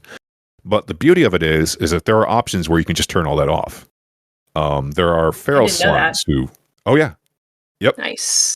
When you create your game, it'll give you a list of options that you can tweak. You know, you can turn off the tars so that doesn't happen. There are feral slimes who are aggressively angry until you feed them something, and then they just kind of chill the fuck out and act like, you know, regular slimes. You can also turn that off too, so you can make it as chill as you want. There's even an option to increase the damage value that you receive to make it a little bit more harder and a little more rougher. So, you know, there's a lot of subtle customizations that you can really, you know, tailor. If you just want a super laid back chill experience, you can have that. If you want something a little more gutsy and a little more rough, you know, you can go for that as well. That's cool. I didn't even realize that. And I played the last game a fair amount too, and I found it to be equally chill, even though they did kind of step up the urgency in that department to keep you entertained. But even not realizing that I could turn those difficulties off and tweak it to make it more cozy, I still found this to be really accessible. And I've already encouraged several people who don't think of themselves as like first person anything players. I'm like, dude, you'd love this based on the other games you like. Just a couple friends I do know better like that. Me, you know, while this game does immerse me and keep my brain busy too, I want to speak a little bit first to who else I think might like this game other than your normal gamer who just happens upon it and will play anything. While this game does immerse me, keeps my brain really busy, I don't find this game to be too challenging at all. I do consider this to be a really cozy game, even not knowing what Doc said. If you want to explore a lush, colorful cartoon world, build up a little base, do some resource management in engines at your own pace, like you said, in a mostly relaxing environment. This is completely the game for you, even if you might think at first that like the environment may not be. I know a lot of people who only really like the low-key, cozy games, and this is their only first-person anything. Outside of this, they just play Animal Crossing and Stardew Valley. And when I ran up on this game, like I want to say 2014 or 2016, whenever the first one came out, that was me too. So don't let this type of game this is scare you off. If you're interested by its graphics, you see a cute slime you really want to pet, I would say try this game. If you watch a trailer or some gameplay of this game, it looks good to you, you'll probably enjoy it. And if you're the type of person to buy a game on Steam and return it within 2 hours if you didn't like it, I will say like you're going to know within 20 minutes if you want to keep playing this game or not. It's not going to trick you into giving 2 hours of your life and then drop off content-wise. And there's a lot of gameplay here available to those who want this. Slime Rancher 1, I probably put about 60 real hours into that game before I got tired of it. I don't know if I would play this one as much, but I'm also a little bit of a different gamer now too. But yeah, I think one of the top things this game offers right alongside exploration and resource management, it feels very tactically satisfying. I hear that feedback on this franchise a fair amount. I have a really specific type of brain. I appreciate a lot of ASMR stuff. I like my foods to have interesting textures. I'm very sensitive to light and sound, and I don't like to be bothered. If any of this sounds like you, there's not a great way to explain what this game does to my brain, but with all the vacuuming and like growing stuff and popping sounds, I just find this game to be very, very satisfying, very stress relieving, and it just brings me joy. The last game, Slime Rancher 1, did that to me. And while I feel like this is exactly how I put it, in like quality of life improvements, I feel have been given here. But the same like satisfying, relaxing, but engaging environment is still very much here for me in this sequel. Yeah. Cool. And I would say two more notes. One, it's also the sort of game where you don't have to play the first Slime Rancher to really agree. Be on board. Like, you know, you're not necessarily missing out. Basically, there's kind of a, you know, as you know, synopsis when you're kind of like talking with some of your friends and associates. So like there's really not a whole huge, narrative to miss out on. It's basically like, right. You're a rancher. You came to this planet. You made a ranch. You farmed some slimes. You learned a little bit about yourself, and you had fun doing some friends along the way. And then and then it's like you get and then 2 basically is like a boat shows up with a note saying, "Hey, there's this place called the Rainbow Island with awesome slimes," and Beatrix is literally like, "Okay, let's go. Let's do it." Dude, you're taking all the words out of my mouth here. You had a very similar experience to me because I have I'm such a dork. I write out what I'm gonna say after Joe asked me what I would rate it, and the first thing I said is that I wouldn't say you need to play the first one first at all. And that while it does try to offer you a story, in this game's universe, this isn't Dragon Age. There are characters in this game and they're stylish and thoughtful and they're neat, but you're really not interacting with them much at all. And when you are interacting with them, it's just on the Slime Ranch phone. It's not a big deal. Yeah. I mean, it's all about the subtle world building and all that kind of stuff. And like we said, it's play at your pace. Yeah, you don't even have to really engage with it if you don't want to, or you can engage with all of it if you really want to. Nice. And the other note is that I feel like the music in 2 is a lot better. The music in 1 really, it was okay, but nothing really. I don't know, nothing that really stuck out for me, and to the point where I would just mute it and put turn on my own music. Whereas the music in 2 seems a lot more chill, a lot more ambient. It seems a lot more infused into the environment. To me, it seems like when you're in a certain location, there's a certain style of music that'll play, and then when you go to a different location, another theme plays, and it all just kind of seems a lot more smoothly integrated. When you go back to your home conservatory, a certain theme will play. When guitars start showing up and getting out of hand, this intense piano will start kind of playing. Nothing really, nothing to induce anxiety, but it's just, it's like, oh, that's a thing that's happening. Yeah. Okay, who's going to butt my butt? Where are they coming from? I don't really remember the first game's soundtrack at all. I do remember the sound design really specifically because it's such a huge part of the game, but I tend to remember if I really liked a soundtrack. I do agree that this is really nicely ambient and cozy. It does feel like music wise, they seem to have, how do I put this? They have a lot of self-awareness for the product they're trying to give. They kind of know their audience base, and they know that base is wide and it's a lot of different players, but this is you're going to be in your zone and not in a stressful way, like you said. Yeah, instead of generic quote unquote, generic laid back music that they had in the first one, this actually feels more like the ambient chill music I would want to listen to while playing a game like this. Wet pancakes! Cool. Well, the game is sitting at $29.99, which is a little bit more than Stagorilla just donated because he just dropped $10 in chat. Oh, Stagorilla, what's up? I'm going to count that as an entry. I'm going to count it. I was just about to say, if you're okay with it, I will. That absolutely counts as an entry. Let's call it 3 entries because that's at least 420 times 2 plus 0.6. No, I can see it.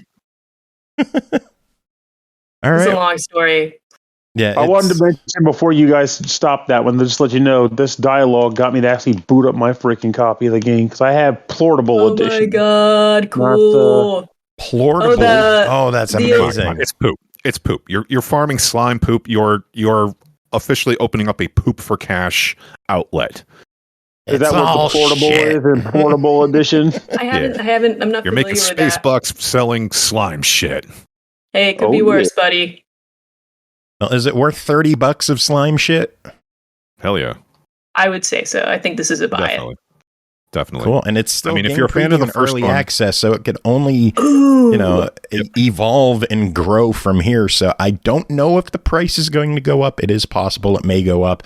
Yeah. So I'm guessing the standard question for the early access stuff is this worth keeping our eyes on, or is it worth investing now? And it sounds like it's worth investing now. I would say now. If you're a fan of the first one, shut up and give them your money for the second. I'm so I forgot it was an early access because it really doesn't seem like that. And just one final note here before I hop off, I'm the type of person, if I really love a franchise, and I'm awaiting the sequel. I don't mind waiting longer to have it completely polished. I ended up buying this game the day that it dropped on early access because I saw the overwhelmingly positive reviews on Steam, and then I read those reviews and people were like, if you're scared of the early access thing, don't worry about it. Like, whatever they add at this point is fluff. It's definitely a complete and well-functioning game. So I'm really glad Joe reminded me. There's definitely a lot of room for more content. And like, I haven't even technically, I'm pretty far into it and I haven't technically beaten it yet, but there's still like a lot more room for content. And I feel like, unless they really go out of their way to shoot themselves in the foot, which I doubt, I mean, it can only get better. So yeah, if you love the first one, definitely buy it because it's just a step up, a little more elevated. Like I said, there's a lot of quality of life changes that they made. There's better integration with a lot of the elements that were just kind of in the first one. So, yeah. Cool. Yeah. All right, works for me.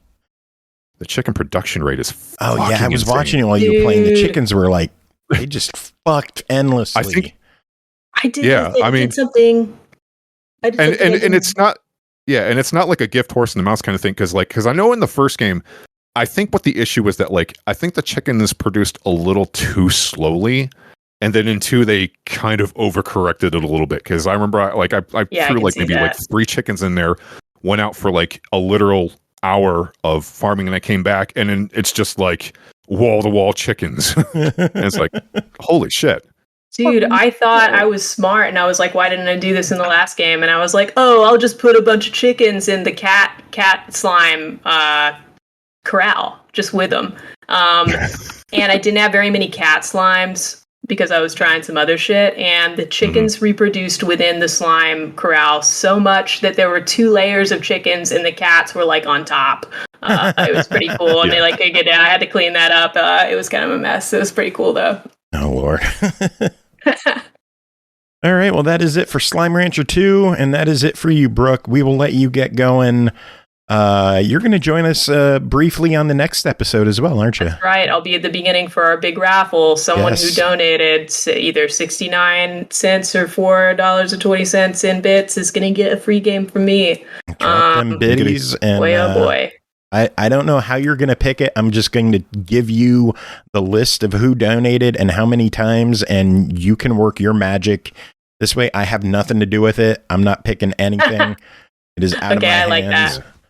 And, I'm thinking of going old school and writing each entry on a piece of paper and like taking a video. I've done that for shows before. I've done that for contests before, where I would just write names down. And there's been other times where we would do contest entries and like pick winners during the show. And if it would come down to like 2 entries that we couldn't pick between, I would flip a coaster, and we would be like, flip the Gears coaster, heads or tails.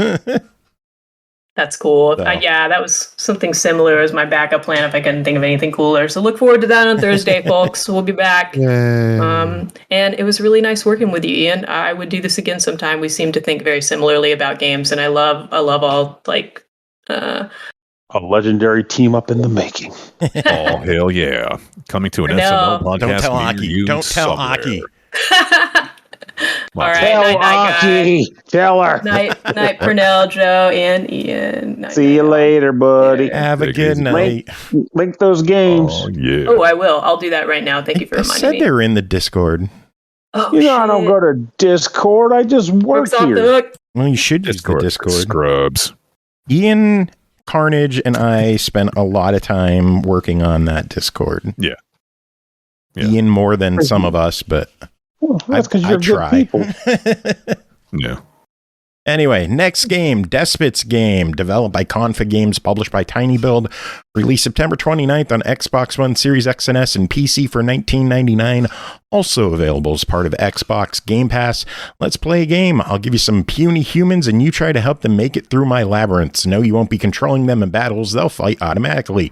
My game is about strategy and praying to RNGesus, not mashing buttons. You can buy items for the humans, swords, crossbows, coffins, stale pretzels, whatever. Plus, I'll let you give them cool mutations. Pernell, what's going on in Despot's game? So, Despot's game is an interesting bit of auto battle roguelike, which I learned I actually like because of a game I think I reviewed on the show called Vivid Night a few months ago. But in the case of this game, you are tasked with taking a bunch of little pink human people that are just slaves to this machine and running them through this labyrinth. The way it works is that you start out with generally like 2 or 4 humans. And humans by themselves I guess I'll just kind of stand there and like kind of be annoying in a battle. But typically you'll come across different bits of equipment like spears or shields or, like you said in the thing, pretzels even. And when you find those things, they come with their own stats and whatnot, and you can equip them to these characters. And once they have equipment, they are officially given a role, like a medic or a chef or a swordsman or a brawler, any number of things. And that also determines how they'll typically attack in combat. So you'll come across situations where you'll go from room to room, and when you enter a room, you'll get a preview of like the number of enemies and the size of the enemies you're going to be engaged in. You can move your little humans around to kind of get them in the best positions for battle, though I honestly never quite got a handle of that, because once the battle starts, they just go. They just run up and start beating the crap out of whatever's attacking, and you just kind of hope they don't die. But there are situations where, like, I was trying to make sense of why I'd want to position who where, because there's obviously enemies, human weapons that will make a human attack from a distance. There are some that will give them healing powers, and when they heal, they have to kind of be next to the guy they want to heal. In which case you would think, well, put them next to the guy on the screen here, and when the battle starts, they'll be there to heal them. But it almost never worked out exactly how I wanted it to. I guess that was chaos at work. Who knows?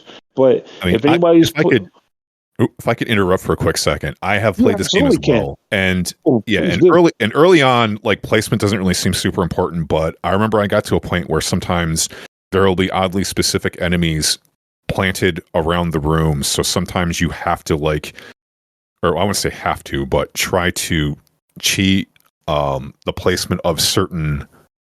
Oh, like keep units. The spongy people in the middle between two sets of decent. Basically try to, like, put like your tinky guys kind of on the fringe in hopes that they'll intercept them and keep them at bay until the damage dealers can roll around and deal with them. So that way, in theory. That makes more sense then, yeah. But you agree with me otherwise, though. Like once the battle starts, they kind of just go and do what they want. Yeah, just a mash. It's like managing a bunch of drunk children with Nerf toys. Yes, like they're just gonna. I mean, you can kind of direct it a little bit, but ultimately they're just gonna do what they're gonna fucking do. It's like the old Magfest parties. Things just happen. Now, one thing that's interesting about this, though, is that, like I said earlier, there's different weapons that result in the humans getting different character classes. If you give multiple humans weapons of the same class type, but different actual weapons, you will actually level up that unit type, which will mean that you'll unlock special abilities that the humans can trigger while they're fighting. Which is actually kind of cool because it forces you to not just be like, I like the sword. Swords are cool. I'll give 5 people a specific type of sword and be done with it. Nope, you got to find different types of bladed weapons to get the swordsman abilities. Got to be picky about your stuff. So it ends up being cool to help you figure out how I want to level these guys up. As you go from room to room, you will fight enemies and kill them and acquire basically the game's currency build. And you'll unlock different events depending on the room you go into. You'll find different shops where you can spend currency to buy additional humans or new equipment. Sometimes you'll find food vendors where you'll be able to buy food. What is food? Well, that is what you expend every time you go from room to room, even if you go back to rooms you've already explored. So don't be a fool just running willy-nilly to rooms that you don't need to go to, because for every time you enter a room, you expend 1 food unit per human that's in your party. And that adds up because you end up with a lot of humans. That is not to say that those humans won't die, because they're going to die a lot. They will so die. How much will they die? Humans cost $2. A replacement human costs $2 compared to literally anything else in the game costing more than a replacement human. The game, it's like, on one hand, the game is brutally unforgiving, but if you get your ass handed to you 9 times out of 10, you will immediately understand and realize why. So you won't make that mistake again. Absolutely. And another thing I think that they do well that's kind of generous to the game's benefit is that when your human dies, the equipment they were wearing goes back into your inventory, which means if you buy another human, you can replace the equipment. You can put the equipment on the new human and boom, you're good. The main downside to losing a human is that they do level up, and leveled up humans that die, well, you got a level 1 human coming your way to replace them, which kind of sucks. Yeah. But therein lies the rub. It's kind of funny too, because I'm always like trying to remember specific humans' names, like, oh, go get them, and then you read this like Sir Baltroy. Who came up with this name? Like they get some crazy names for these people, but it's a big Steve. It's Steve. The Steve. That's when you're happy. Like, yes, Steve. I can remember that name. Get him, Steve. Here, have a new shield. What are some of the names they have on the store page? I see Alphana the Grim, Thorny, Scott Drew, Diamond the Samurai, Kira Headshot again, Scott Drew again. I think we ran through Cerberus. Probably exhausted them. There we go. It's like over here. Yeah, and I mean, it's like over here you have Zorganthus, Destroyer of Worlds, and then over here you have like Bob Wilson, him, Cody. It gives you some solid laughs when you read some of the names as you buy new humans and kit them out. And I might be wrong about this, but let me know if they're missing something here. But every time you go to a new floor, you get an event that takes place, and depending on how you respond to the event, you might get some benefits in the form of rewards or some negative results if you answer poorly. But do they occur? Yes. I never got one to really happen from room to room. It's always in the transition of floors. There are. I'm trying to think, because it's when you go to a new floor, like there will be some sort of little event, and it's basically like a die roll. I mean, you might get something really awesome, or you might get totally fucked on, and it's just, like, how saucy are you feeling? And usually, like, you have the opportunity to play, to roll the dice, or to just be like, no, I think I'll bitch out on this one, and dodge the bullet. I think also, like, I don't want to say each floor, but like every so often you'll come into like sort of like an optional quote unquote quest. Because I remember, I'm trying to think of one run I ran through, like I ran into a scientist or something like that, and I think if I got him something or killed something, he'd offer to like turn a couple of my humans into some juiced up zombies or something weird like that. Ooh, nice. And the funny thing about some of these. Once again, it's one of those things where it's like, do I want to expend the resources to try to do this, or just say fuck it and just go for the gold? And keep moving, because this game gets rough as you get further down. Yeah.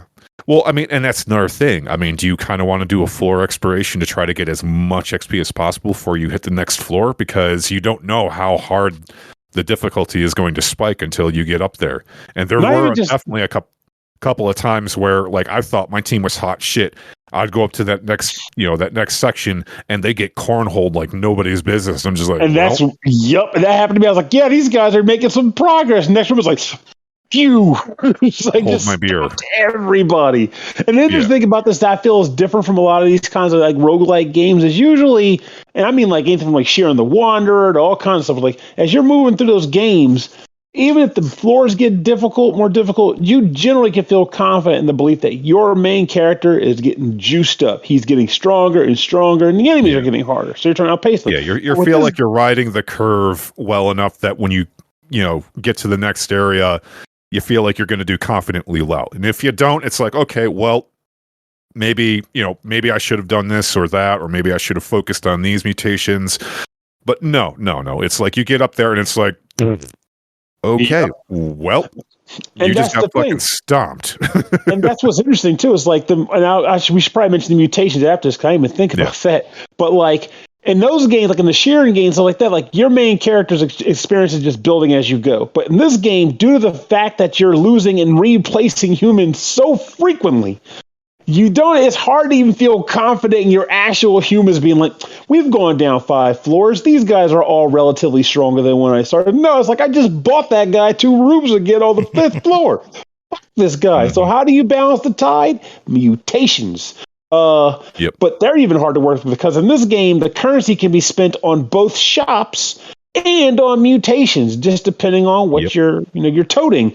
And to be frank, more often than not, I'm mismanaging my people so badly that I almost have nothing to spend on mutations. But you want mutations because that's how you will freaking survive. They are basically perma buffs that apply to every human or at least a class of human in your group. So, for example, one of my favorites was one that lets you increase the attack speed of your people, which means the faster they can attack with stronger weapons, the quicker they'll kill things. You want things dead fast. So obviously that just makes sense to do, right?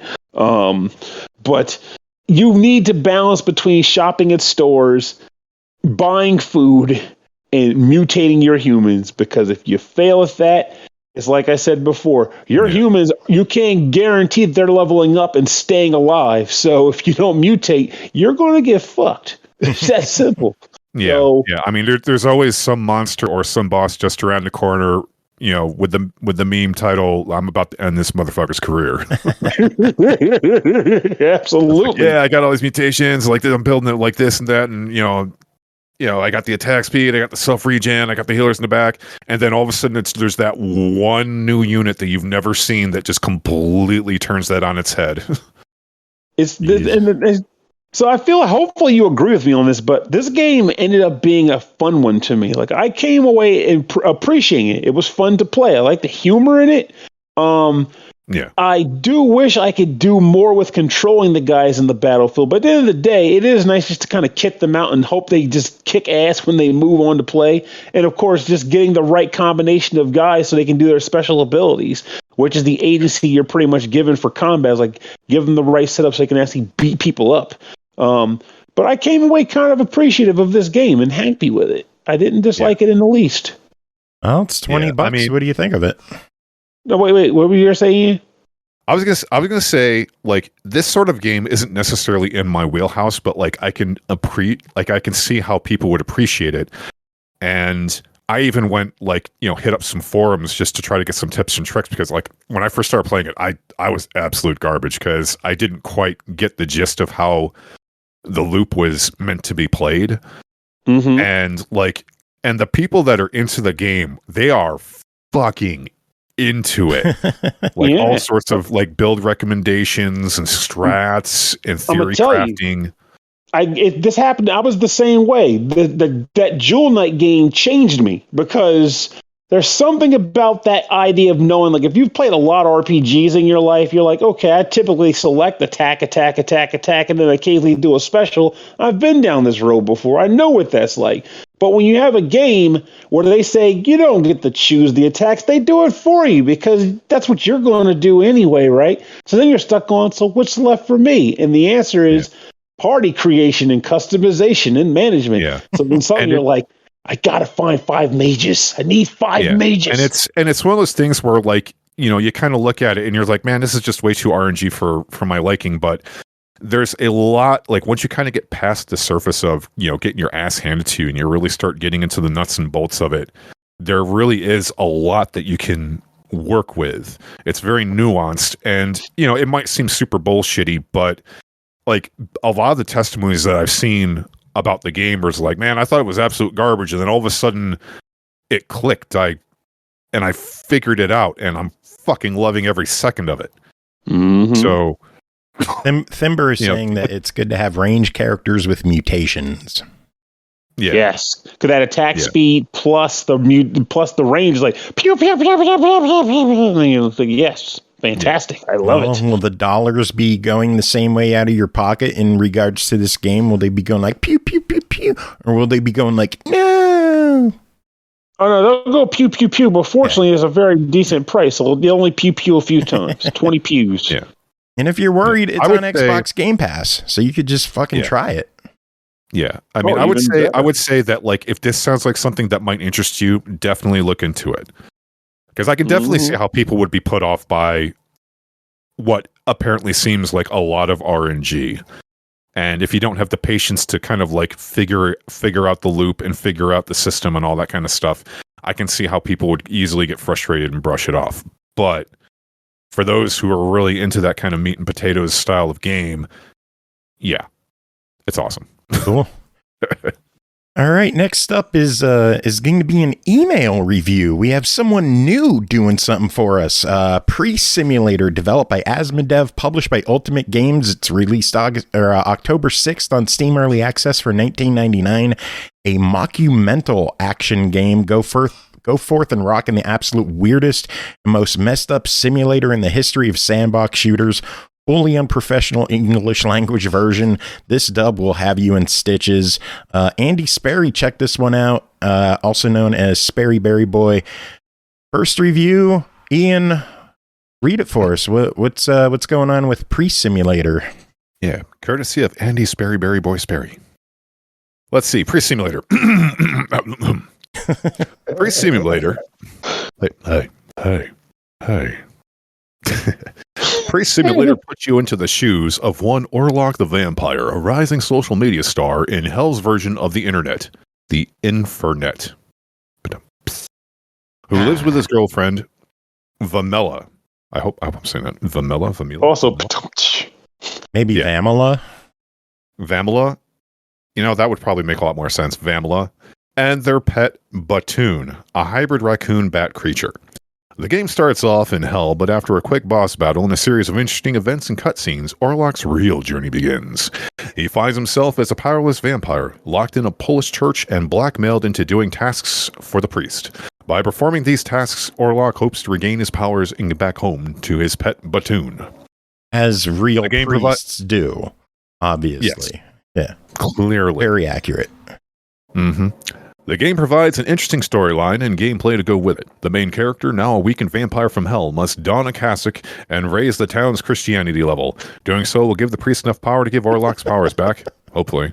This happens in a tongue-in-cheek storyline that makes fun of itself and references some current cultural events. This, mixed with mockumentary-style cutscenes and characters with unclear motives, left me wondering what was going to come next. Cleaning up demonic graffiti, giving sermons and taking confessions, renovating the church, and even performing exorcisms are all part of the Christian duties you must perform. In doing so, Orlok, the recovering vampire, seems to begin to look more like a savior than a sinner within the town. Players must also use weapons to dispose of the Satanists that have overrun the town. Pitchforks, baseball bats, telekinesis power gloves, and more can be dual-wielded and even upgraded using black metal tapes found during quests. These upgrades are very helpful as Orlok can quickly be overwhelmed by enemies or caught off guard in a boss battle. Using the shotgun glove and the telekinesis glove soon became a favorite, as the one packed a heavy hit on close contact and the other allowed objects to be thrown at enemies, knocking them down. The game is first-person combo. Yeah. The game is a first-person open-world sandbox shooter set with a small town in the woods style landscape. I enjoyed this, but had found the character art style a little off-putting at first, as they almost portray wood figurines. The more I played, though, the more it grew on me. Soundtrack has a light feel to it during exploration that ramps up during battles, and even has the occasional black metal tune thrown in during moments of hostility. The game has both a comical and charming feel to it overall. I soon found myself lost in tasks, wondering what was going to happen to me next. Sometimes it seemed as though the game itself wasn't quite sure where it was going to take me, and that felt very intriguing. One moment I was fighting townsfolk dressed as demons, the next I was gathering washing machines for an exorcism. That's how it always happens. Yeah, I mean, man, if I had a nickel for every time I needed a good washing machine for an exorcism, I'd have exactly 2 nickels. I mean, it wouldn't be a lot of nickels, but the point stands. Yeah. You would have multiple nickels. Indeed. Yeah. While playing, I did encounter a few light issues with controls and sound. Some of the dialogue wouldn't match up to the subtitles in a few instances. Also, a few tasks require the player to stack items in order to get to a higher platform, and the items would turn sideways, stack incorrectly, and fall over, which resulted in minutes of frustration. The game is in early access, and the developers plan to fix the issues and add a lot of content, including new quests, mechanics, and overall improvements to gameplay. Overall, I would recommend giving Priest Simulator a try. The game, despite some light issues, is still very well crafted and enjoyable, and has spark that I can't quite put my finger on that has kept me playing. Try it out for yourself and let us know what you think. Courtesy of Andy, Sperry Berry Boy, Sperry. Rock on. Sounds good to me. What'd you guys think? Good first review? Yeah. Say so. I mean, it was well written and well read.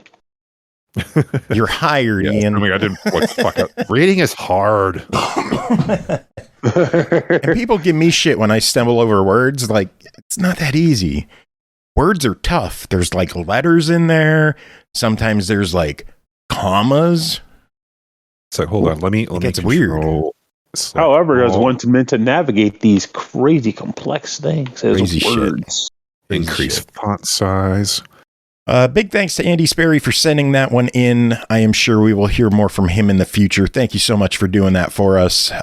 Next game is Falling Out, developed by PolyCrunch Games, published by Firestoke, released October 6th on Xbox One, Series X and S, Switch, PS4, and PS5 for $14.99.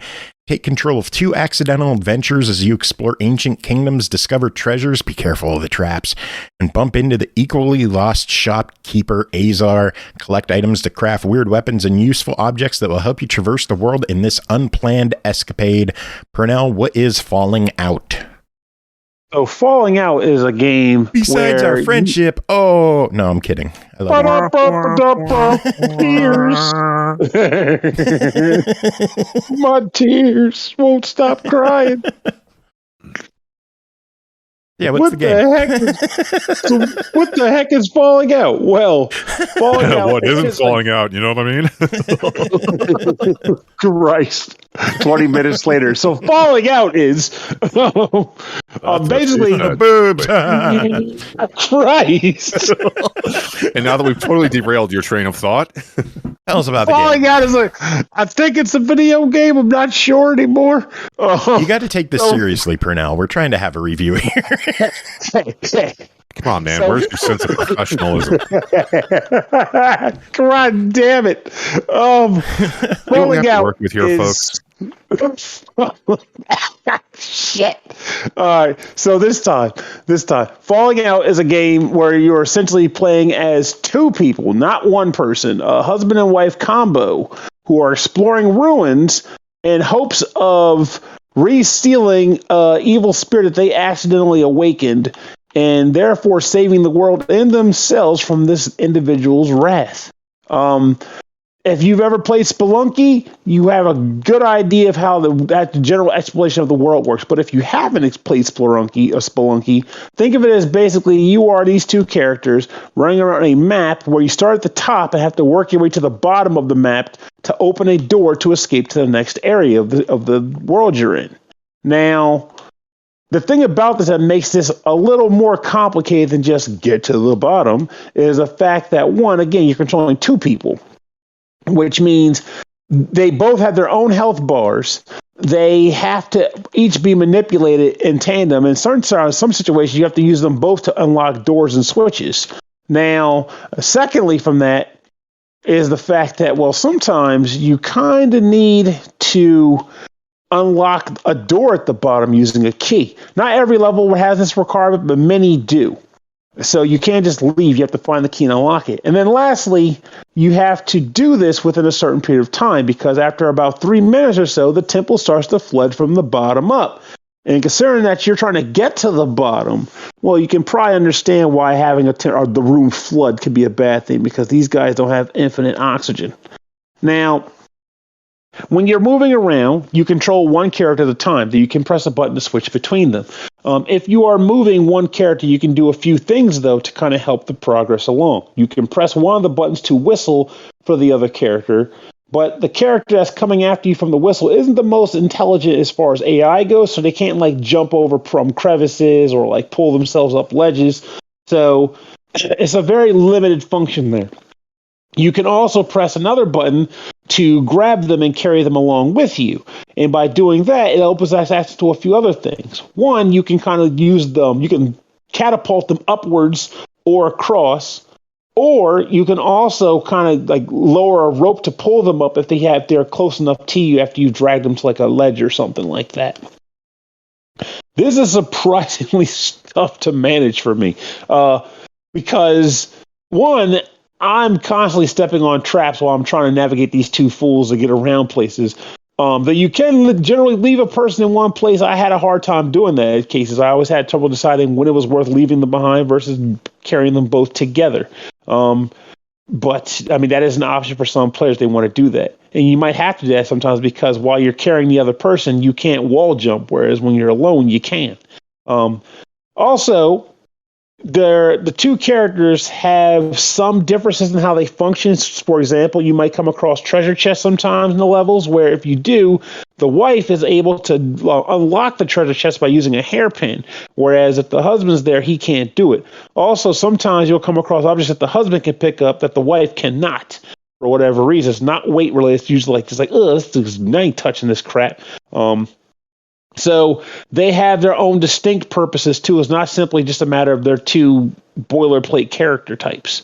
As you're around the temple, you'll also come across a bunch of different. You'll come across loot, which can be spent at the shop to get items, which you can also sometimes find in the levels themselves. Said items that you can buy. It's interesting when this happens, though, because when you find items on the map, they go into item slots, which can then be swapped around and then selected and used. But each of the two characters has their own item slots, too, which means if you're not good at item management between these two people, you are going to lose your ever-loving mind trying to be like, okay, Giorgio should carry this, Francine should carry this. And you're like, screw this. No, I'm just going to have one character be my primary and run around collecting everything with them for the most part. I was really bad at doing that. But when you get to the shop, you can also spend money there to actually purchase items, whether it be healing items, new weapons that you can use, such as boomerangs, dynamite, landmines, bows and arrows even. There's a bunch of different stuff you can buy in this game, which is actually kind of cool. I like that there's a variety of different attack accessories you can just kind of have on hand when you use them.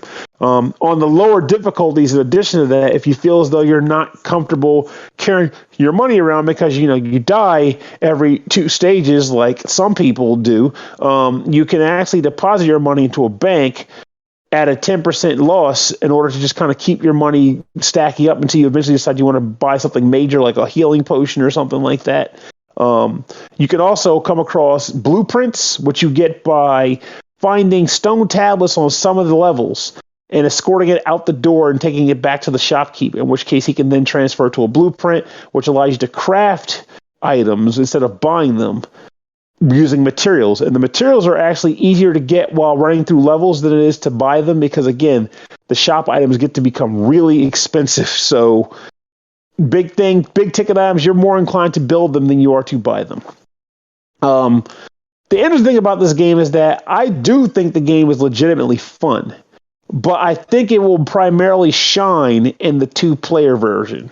Admittedly, if you're playing 2 players, you'll lose a need for certain control aspects, like one, you won't need lower ropes to carry the person up because, well, the other person can just wall climb up there or whatever.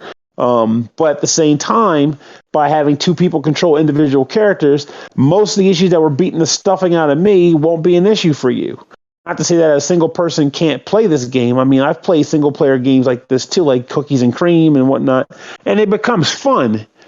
It's just, it takes a lot of work to get yourself into the groove to say, you know what, I'm going to brave this by myself. And that becomes even rougher when you get to boss fights, because at a boss fight, you have to handle both of the characters while fighting the boss, unless you play on the lowest difficulty, in which case they encase one of the people in a cage so that you're able to essentially quote unquote rescue them by beating the boss. But that basically means you can only have to worry about controlling one character and dealing with all the stresses that come with that. I think this game sets out to try to do something different that Spelunky doesn't. And I do believe it does pull that off. It has its own place, and it carves its own niche. There's different room events. There's searching for different items for the shopkeep so it can give you a reward if you manage to pull it off while making your 5-minute death-defying race down the floor bottom. It is its own game that I think is a solid time. It's worth noting because I feel like the description on the page even makes it sound like it's easier than it's going to be. They're like, it almost sounds like people would read that and go, oh, I'm not good at games like this. But this says it's lighthearted, which means maybe it'll be easier. It is not easier. In fact, I would say it's harder than Spelunky is. So keep that in mind. Don't buy this because you think it's going to be easier than Spelunky, unless maybe you're playing with a friend, in which case maybe it is. I don't freaking know. But if you're not concerned about that, you're looking for something new and different, dungeon exploration with some events and the flooding temple bit and all that, I think this is a fun game. And I do think it's worth your money. It's just no going in that this is not a walk in the park, though I also don't believe it was designed with that in mind. It was designed to be this game. It's a friendship killer. Let's just admit it. You're going to lose friends playing this game.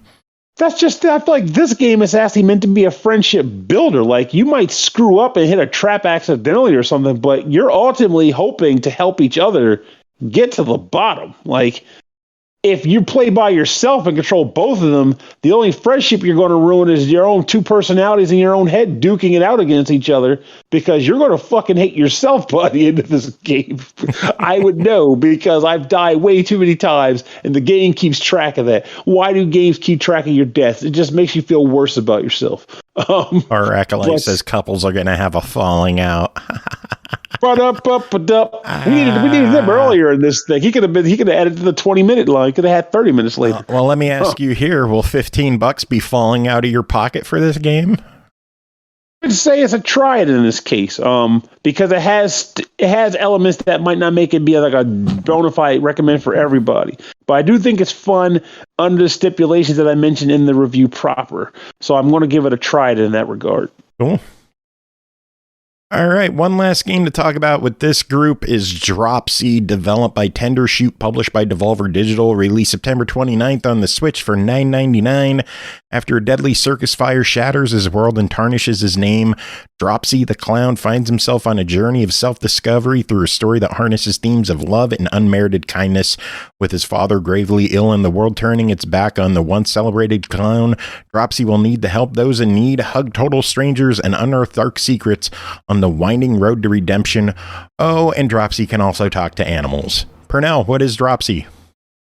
Dropsy is easily the surprise game of the week for me.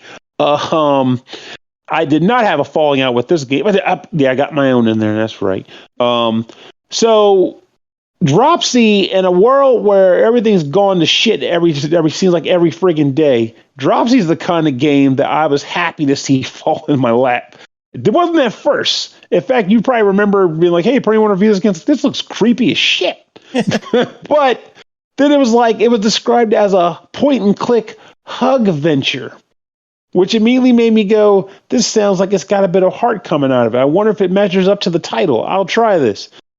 And I'm happy to report the heart is there. This is a really nice game. You play as Dropsy. First thing worth pointing out in this game, there are no words anywhere.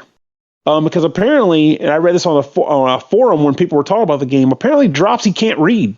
So all the text in the game is like a weird fake language because it's meant to imply that he can't read it.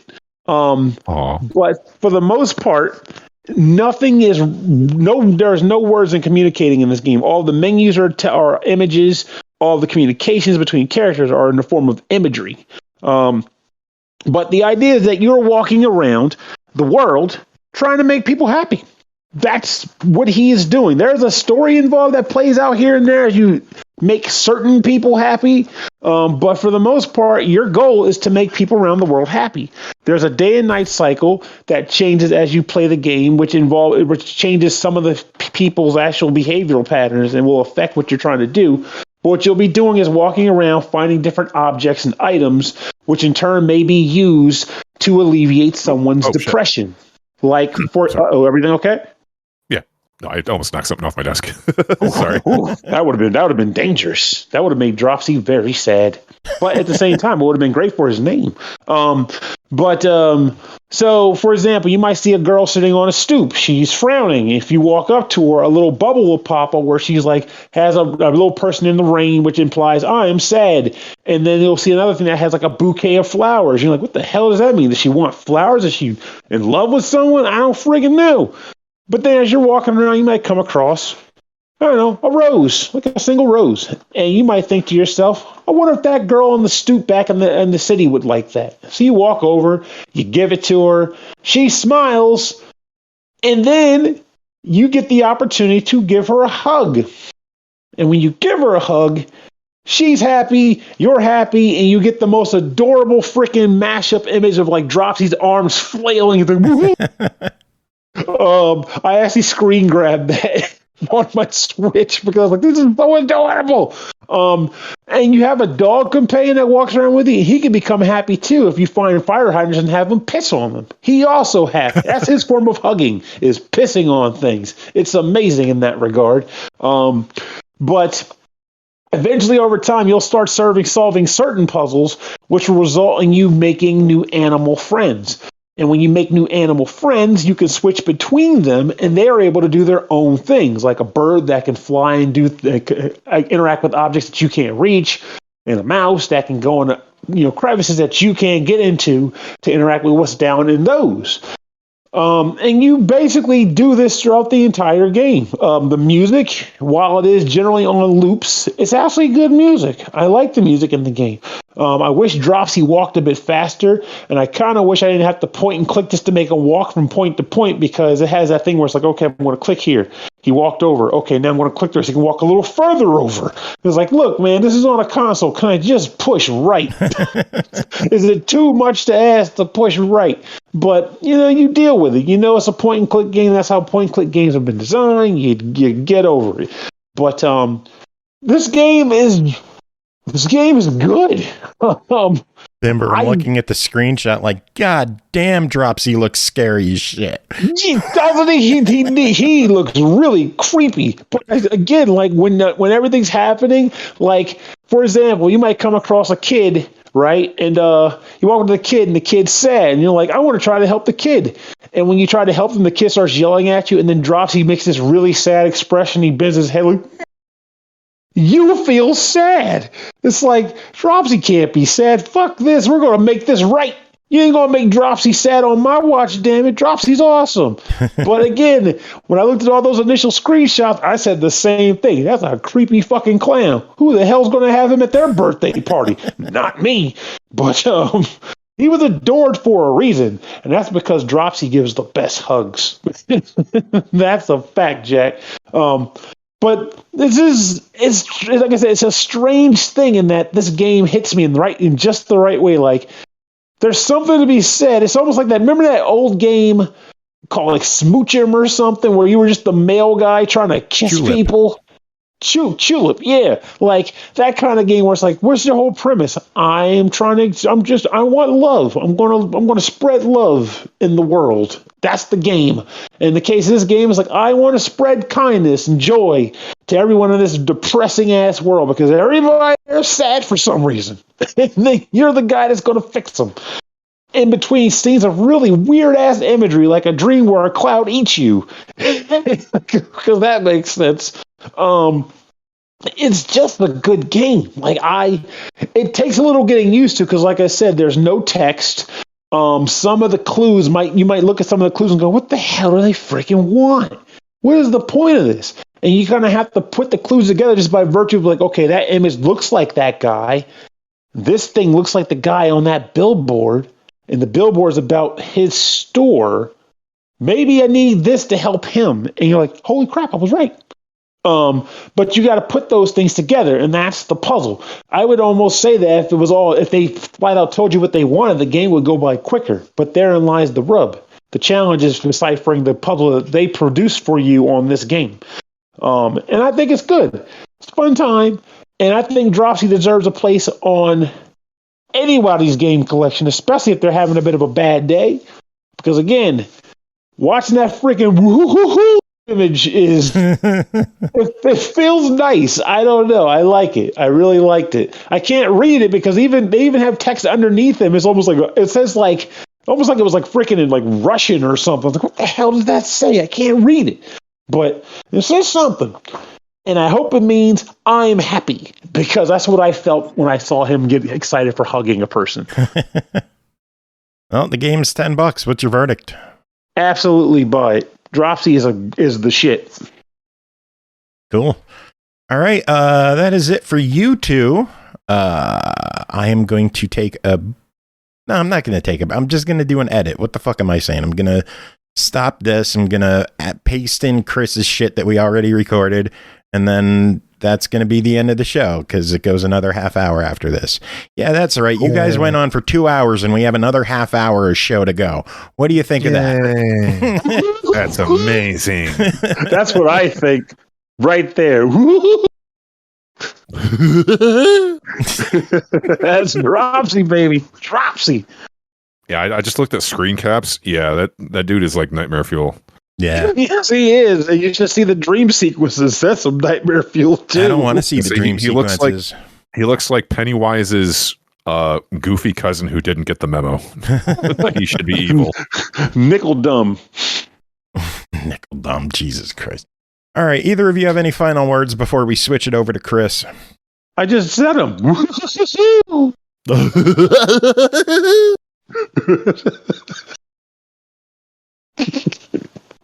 That was great. You got to start really low so you can really climb the octave on that.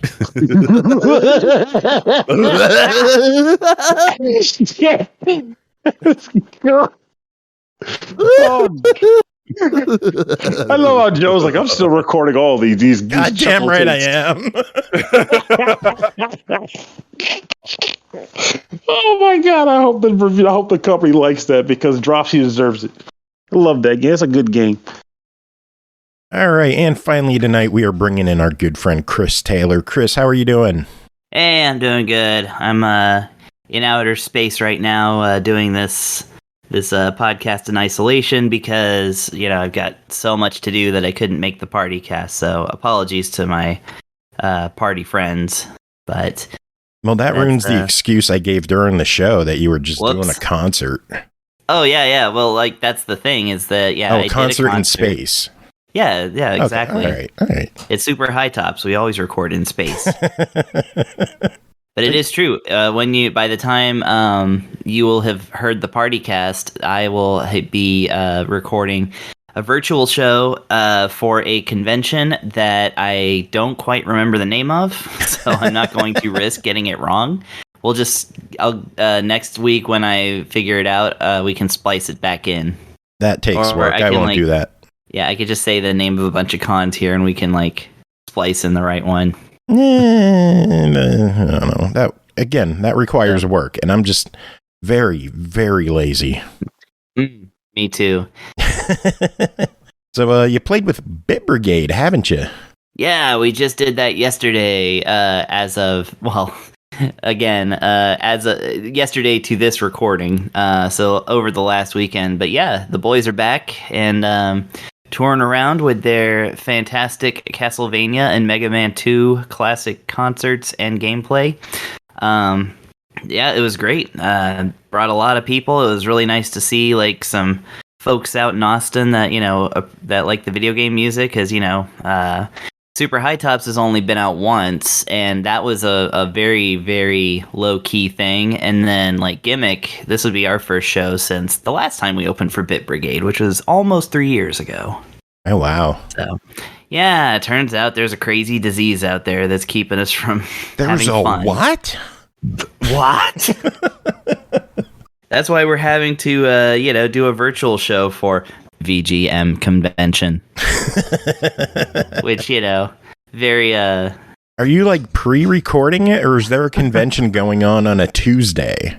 No, it's it's definitely a VGM convention. Like I said, I forgot it at first, but now I remember which one. Nice. Yeah. All right, so you got 3 reviews. Should we tackle those? Let's do it. They ain't getting any deader. Are they dead? No. Oh my god, did the games die? I mean, sometimes. Well, one has zombies in it, so I guess that works. Overwatch died. True. Died. But it would be bad if these games died because they're brand new. Overwatch died and then was arisen. So is Overwatch Jesus now? How does that work? Man, I don't know. Because I didn't play much Overwatch and I'm not particularly religious, so. Oh, well. We'll figure that out. Next, they do have an angel in there, though. Do they? They do. Yeah, there's like an angel character. Yeah. I don't know. Anyway. Yeah. Go ahead. I didn't mean to interrupt this 2-person thing like it was a party cast. God damn it, Pernell. Your tangents. Next game to talk about tonight is called Atari Mania, developed by iLLOGIKA Studios, published by Atari, released October 13th on Switch PC and Atari VCS for $24.99. A wild journey through video game history, Atari Mania is a micro game collection wrapped in hilarious retro-driven narrative of exploration and surprise. Chris, this one has my attention. I love retro games. I love retro game packages. And this looks like just a crazy micro game, like Atari flashback mixed with WarioWare. Yeah, that's took the words right out of my mouth. So this review is going to be even shorter. All right. $24.99. What is your verdict? Oh, yeah. No. Okay. So no, I better review it because they did give us the game. Okay, so yes, Atari Mania. So this is this actually was completely under my radar. I had no idea this thing was coming, and then I looked at it and I was like, "Oh, that's interesting." So yeah, I definitely was interested in this one. Now, disclaimer: I am not of the Atari generation. I am an NES kid because I was born in '82. The thing came out in '85. '82 was like the last year of like Atari. Kind of, the 2600 being a thing before, they came back in various ways, but never quite as much as like the 2600. So it's like that was just right before my time. So I have really only been playing Atari games for about the last like maybe 5 years when a friend gifted me a 2600 and a stack of games. And then also, of course, I've played Atari Flashback, which I reviewed, and that was really a great experience. So I have a curiosity and a fondness for these even older than dirt games I usually play. So, this one, this has a few different elements going for it. So you play the caretaker. He is basically a janitor that works at a building that is, it says 50th, it says like Atari 50th on it or something. So I guess he works at Atari. But the place where he works, it's Atari by way of like Wreck-It Ralph, right? So the video game characters also work in this building, and they work in their video games. And their video games are, of course, the classic Atari catalog. And the you walk around, actually kind of playfully bounce around, like your little hat bounces on your head and you like kind of hop up and down and stuff. And the gameplay of it is a little bit point and clicky. So you're talking to a bunch of people, again, from video games. Like, the first major star that you run into is Millie, who is the star of Millipede, right? It's the giant Millipede. And so, you go around and you're cleaning up messes and stuff. There's literally like you get a broom item and you sweep up and stuff. And like I said, it's a little bit point and click because you do collect things as you're going. And those things will help you get to other parts of the building. Now the issue comes up that there's an infestation of dead pixels in the building. So these are black splotchy splooches that eventually mutate into actual like living terrors that suck in the characters that are nearby, and then kind of cast them to a strange void dimension where their games are kind of corrupted and mashed together. So your job then becomes to hop into the void and go through a set amount of micro mini stages that will eventually lead to the boss, whom you have to then fight and defeat, and that gets rid of the dead pixels, that brings back the characters, and that unlocks more collectibles and more items for you to get to the next area. So nice. It's got a great little a gameplay loop, as well as like a great way to tie it together that isn't like Wario. It's not like WarioWare in that sense, in that it's just a just a loose collection of like, well, here's this character and there's their games, and there's the next character and their games. Like, you're actually tying all this together into an adventure. And so the actual games, once you get like sucked into the void and like you have to go through the action sequences, that is where it is WarioWare. So like you go into like the first game and it'll be well, I can't remember exactly what the games are, but obviously based on Millipede. There is, so I don't know the character very well, but it's a character from like the Olympic game, Olympic sport game or whatever it's called, and then another one. And so these micro mini games will either be straight up like, oh, there's the Millipede, shoot it, and you have like 10 seconds to shoot it.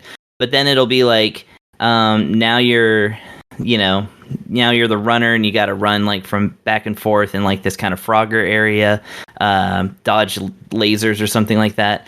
And then the other one, Pong is the other one, or whatever the Atari equivalent of Pong was, because you actually literally play a game of Pong.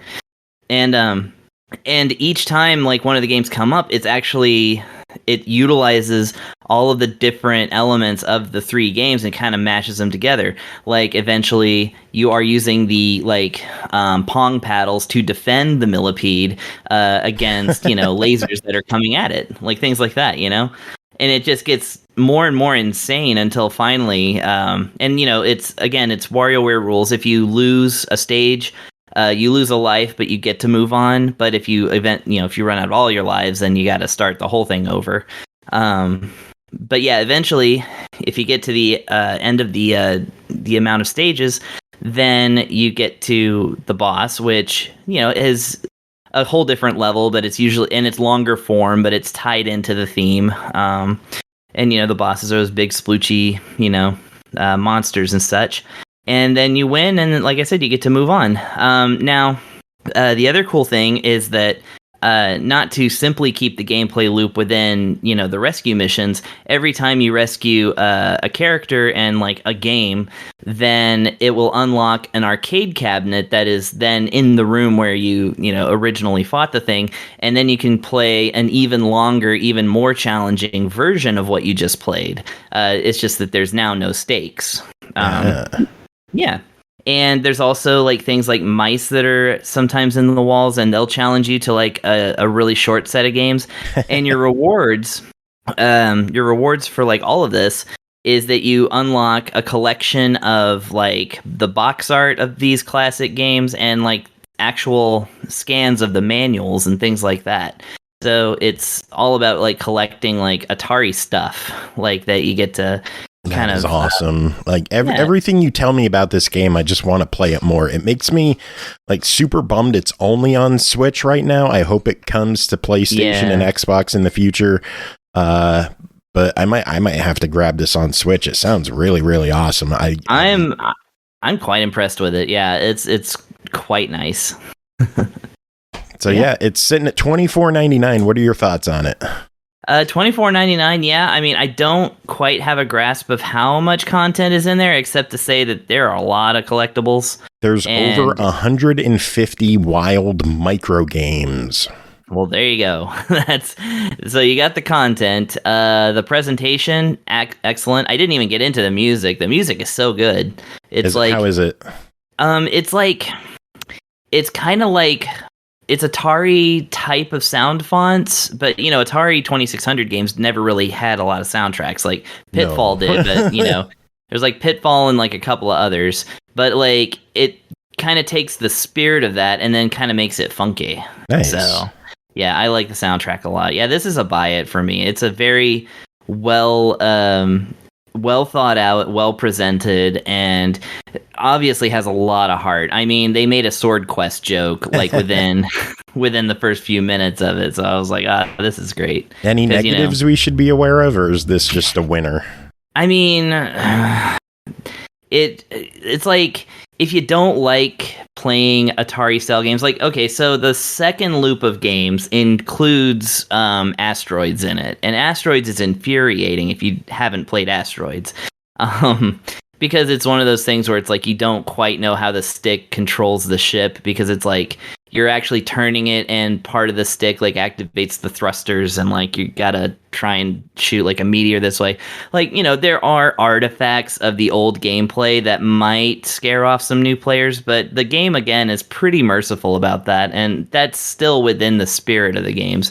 So it's like, maybe I would say that it's best for retro heads, but you know, I think anybody can find like something to love here. And I don't know if you actually do get to play like the original untouched Atari games. I don't think so. I think you're just collecting like... I don't believe so either. I think you have to pick up the flashback collections, or I think they have a new 50th anniversary collection coming out soon too. Oh, that's nice. Yeah, so like, you know, it would have been cool to like maybe be like, once I, you know, rescued Millie, then I could just play Millipede as a bonus. But maybe that's tucked in there somewhere. It's just they don't make that known, so I don't think it's there. But that would have been nice. But other than that, I mean, no, I don't really have any complaints here. This is extremely what it is, and I think what it is good. Yeah, I just looked up this Atari 50. This is the other one that's coming out that people are going to want to keep their eyes on. This one has over 100 games. Okay. Which normally isn't anything massive, because we've seen that happen from like, you know, Flashback had 150, right? Yeah. But the thing is, those are all like Atari 2600 and like 50 whatever 100 and 70 dick 100. I think it's never mind. I'm not gonna. No, 5400 and 7800. 5200. There it is. Ah, damn it! I told you I'm not an Atari fan.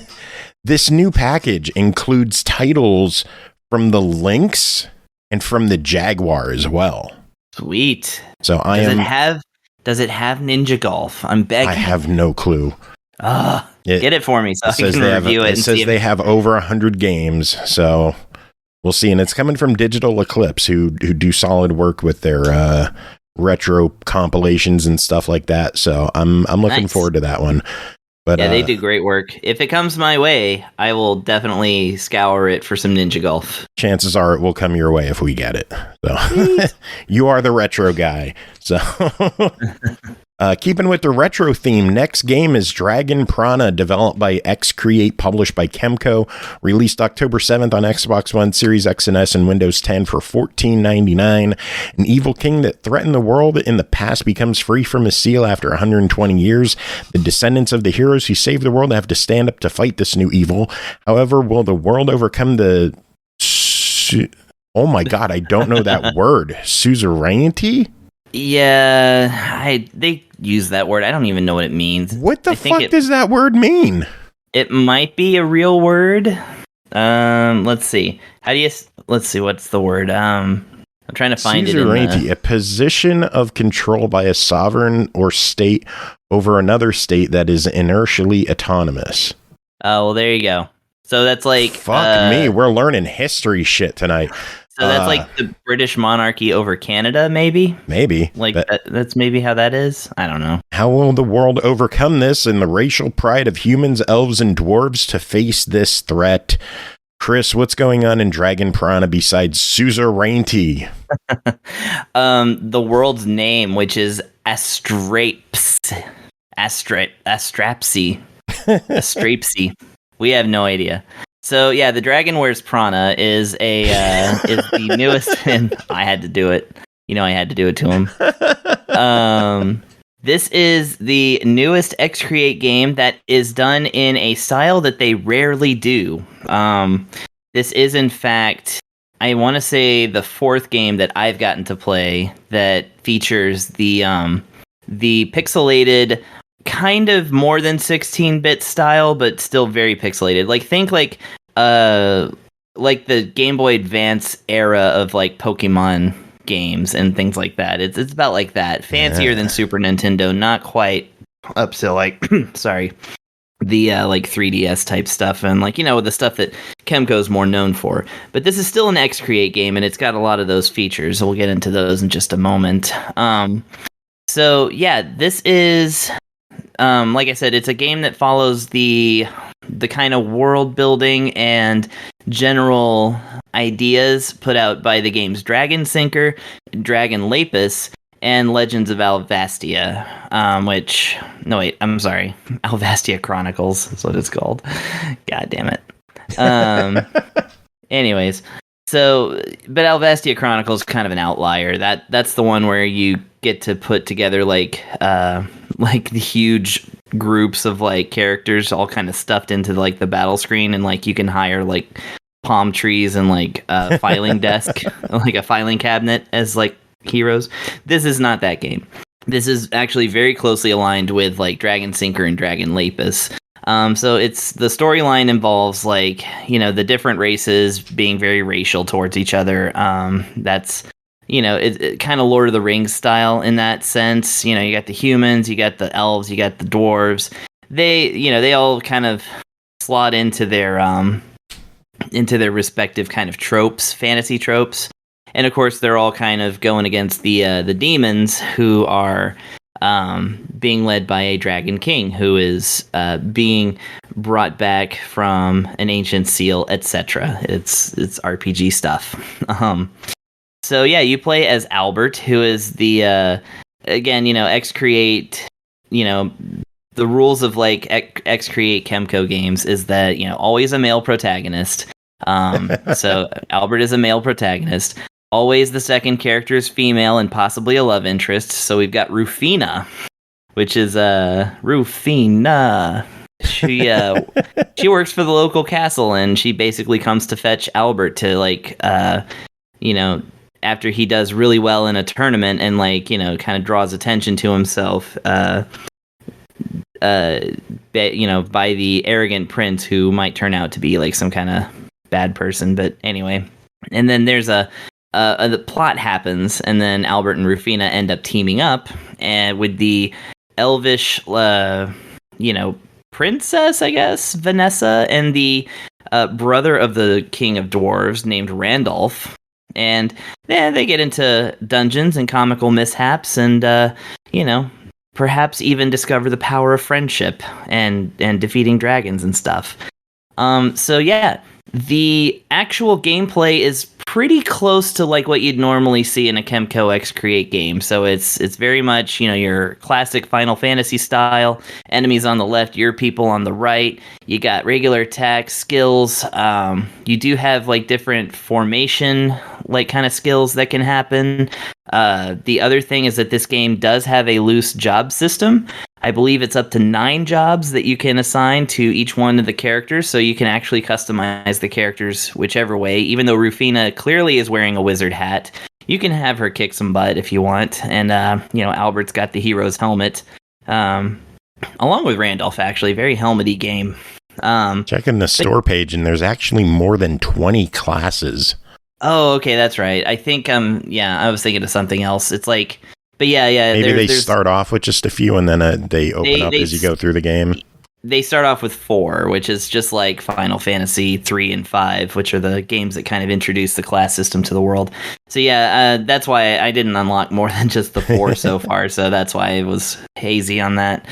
But yeah, thank you for catching that. So it's got the class system, which is kind of cool. This one also has the, equipment eating equipment to grow stronger. So it's a great way to kind of manage your items. Yeah. It does have the gambling for game-breaking awesome items, if you like.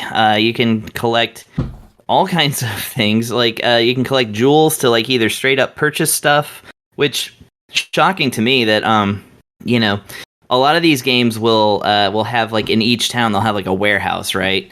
And if you try to open it, it's like, oh, I couldn't open this warehouse if only I had a key. And then if you like pull up the shop, like the keys aren't very expensive, but they do cost like your gambling jewels. And so, you put some gambling jewels into buying like a key, and then you open up the warehouse and go inside. Usually there's just straight up game breaking items in there. It's like not even random chance. It's just like, oh, here's an item that raises your speed stat by 250. Oh, here's 5 of them. And you're just like, what? And but the game does have variable difficulty, so you can set it hard if you like. And given that I've actually beaten Dragon Sinker, I can tell you that these games do eventually throw the gloves off and start really coming after you. So it's all good. But yeah, like there's a lot to like here. It's got a reward system after reward system, to be honest. It's got not only a monster catalog that rewards you as you discover new monsters to add to the catalog, but you also have just a straight up award page which awards you for things like, open the help menu for the first time, and that gives you some potions, all the way to defeated like this kind of enemy like 5 times kind of stuff. So excellent stuff there. So yeah, the main draw to these kind of games isn't so much like the impressive graphics, although the graphics, like I said, are very pretty. And actually, this one does have one noticeable upgrade: 8-direction walking. Oh, you can walk diagonally, and they've got diagonal sprites. It brings a tear to my eye. We are moving on from the from the 4 movement, thing that these games usually have. But yeah, it's a little bit more like on the retro side, as you say. The soundtrack is noticeably 8-bit. And if it's anything like Dragon Sinker and Dragon Lapis, I bet that I couldn't find it for sure, but I think the composer is probably Ryuji Sasai of Final Fantasy Mystic Quest fame, because he did the other 2 soundtracks too, and this one's pretty similar. So if they didn't get him, they got somebody that can sound like him. So, so good music in this one. But yeah, lots to love. Apart from that, it is a KEMCO EXE-CREATE game, so don't expect like a Final Fantasy VI type experience here. But you know what you're getting into with KEMCO, and it sounds like this is another good one. So. Yeah, exactly. It's about 25 to 30 hours, while away a weekend of some good old retro RPG fun. Cool. $15 your verdict? Definitely a buy it. I always love these particular EXE-CREATE games, so I'm going to be looking for this one on Switch, and I bet you I'm going to end up finishing it too, but I might finish Dragon Lapis first, because I actually did kind of put that one down and never picked it back up. Well, I don't see this one on the Switch yet, so when I hear something, I'll let you know. Okay, yeah, I usually end up buying them anyway. Yeah. But yeah, there you go. Cool. One final game to talk about tonight is called Splatter Zombiecalypse Now.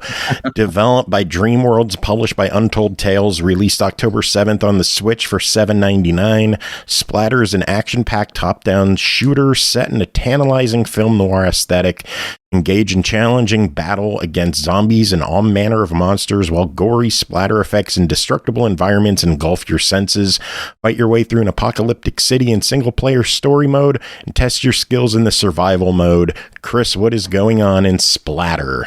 Okay, so first off, I have to say, Splatter Zombiecalypse Now, come on. That's such a weird Zombiecalypse, maybe? It's Zombiecalypse. We all know it's Zombiecalypse. There's been books written, films made. Don't try to ruin a thing by removing essential letters. Zombiecalypse does not. Anyway, so yeah, it's deny it. Fuck this game. I wanted to, honestly, because twin stick shooters, like Shooter Fest and stuff like that, they don't usually hold my interest that well. But actually, this game's pretty good. So you play as okay. So the story opens up that I guess the zombie apocalypse is happening, or the Zombiecalypse, and your character, you don't get a whole lot of background on him, but you do get to see that he is wearing a fedora and a long jacket and stuff. So it's he's that guy. And the story shows it. The story is done in photographs that are just kind of touched up through black and white filters and things like that. So it really is like a photograph of a dude in a fedora and a trench coat, and you're like, this is the guy. And so it starts off that you're in a house, and you can see that it's an extreme bird's eye view. It's straight on the top of that fedora. So it's very much, you're a bird taking aim. And then, you walk around the house, and then the cops bust in, shoot some zombies that are also busting in. You kind of follow them for a minute, and then you get to their barricade, and then you get to pick up a pistol and start going to town on these zombies. Now, the cool thing about this game is that the destructible environments are so good. Every like desk and like thing that's attached to a wall, like cars, like all kinds of stuff, is just you shoot it and it just explodes, and it like it gets stuff out of your way. It lets you create a path towards zombies, or like kind of slow them down sometimes. And eventually, apparently, you actually get to control vehicles at some point. I haven't run into that yet, but but yeah, as you pick up more guns, like your pistol is unlimited ammo, but other guns like your classic shotgun and all the way up to bigger stuff, all has like ammo that has to be picked up and such. And basically, yeah, it's just getting across the set pieces and shooting all the zombies. And what more could you want as far as that goes? Well, guess what you get? That's right, you get more modes. There's a survival mode if you've that you can do to where there's no story, there's no it basically lets you just face off against the zombies as long as you can. There's also up to 4-player co-op, or you can shoot against your friends and things like that. So that's kind of cool too. Nice. But on top of the very satisfying like destruction modes in this game, or like the nice explodey desks and things like that, and chairs and whatnot, and of course like monies that you can pick up and everything like that to purchase more stuff, which is always good. The zombies themselves have a great like splatter effect whenever you like shoot them. Like it's so like like a shotgun will just like spray all this blood, and then the body parts just kind of fly back and stuff like that, and it happens like really quickly, so it really does feel like you're like actually shooting like really powerful guns at really weak ass zombies.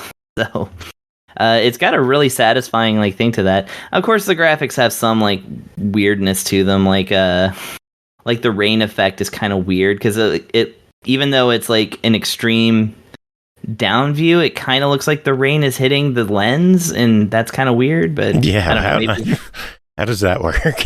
I don't know. It's like I think it's just like a rain filter or something. Splashback. Like yeah, but and but yeah, it's kind of great. There's lots of voice acting. It's not bad, but again, if you're not likely to ever get over the fedora and trench coat combo with like the string shirt underneath and stuff, and your guy's just so it's very silly. But of course, anytime that you're dealing with like zombies and stuff, you need things to be a little silly. Yeah. And then you make things explode, and it's all good. Oh, well, the game is $8 right now. It's showing for me that it is $4 on sale on the Switch eShop right now. Not sure how long that sale is going to last, but even at $8, what are your thoughts on this? Yeah, this is actually that's actually a really good price. This does seem, I think it's the game is like supposed to be pretty short. I did not beat it myself, but I kind of looked ahead at it and saw that it's about a 3-hour game. Minus the survival and co-op modes and stuff. So this is it's not going to be your meat and potatoes like kind of zombie game, but heck, man, I thought it was really fun. And for that low of a price, it is venturing kind of into the fuck it, why not territory, but I really do think this one's worth a shot. But I mean, like, I really like what they went for here, and they kept it simple, and they kept it like kind of light and explodey, and I appreciate that. I think they've turned out a quality product here, which I was not actually expecting. Cool, works for me. Yeah. All right, well, that is it for this episode. Made it through another one. Chris, thanks so much for being here and doing your thing. I hope you have fun at your concert tomorrow. Oh my God, we're out of order.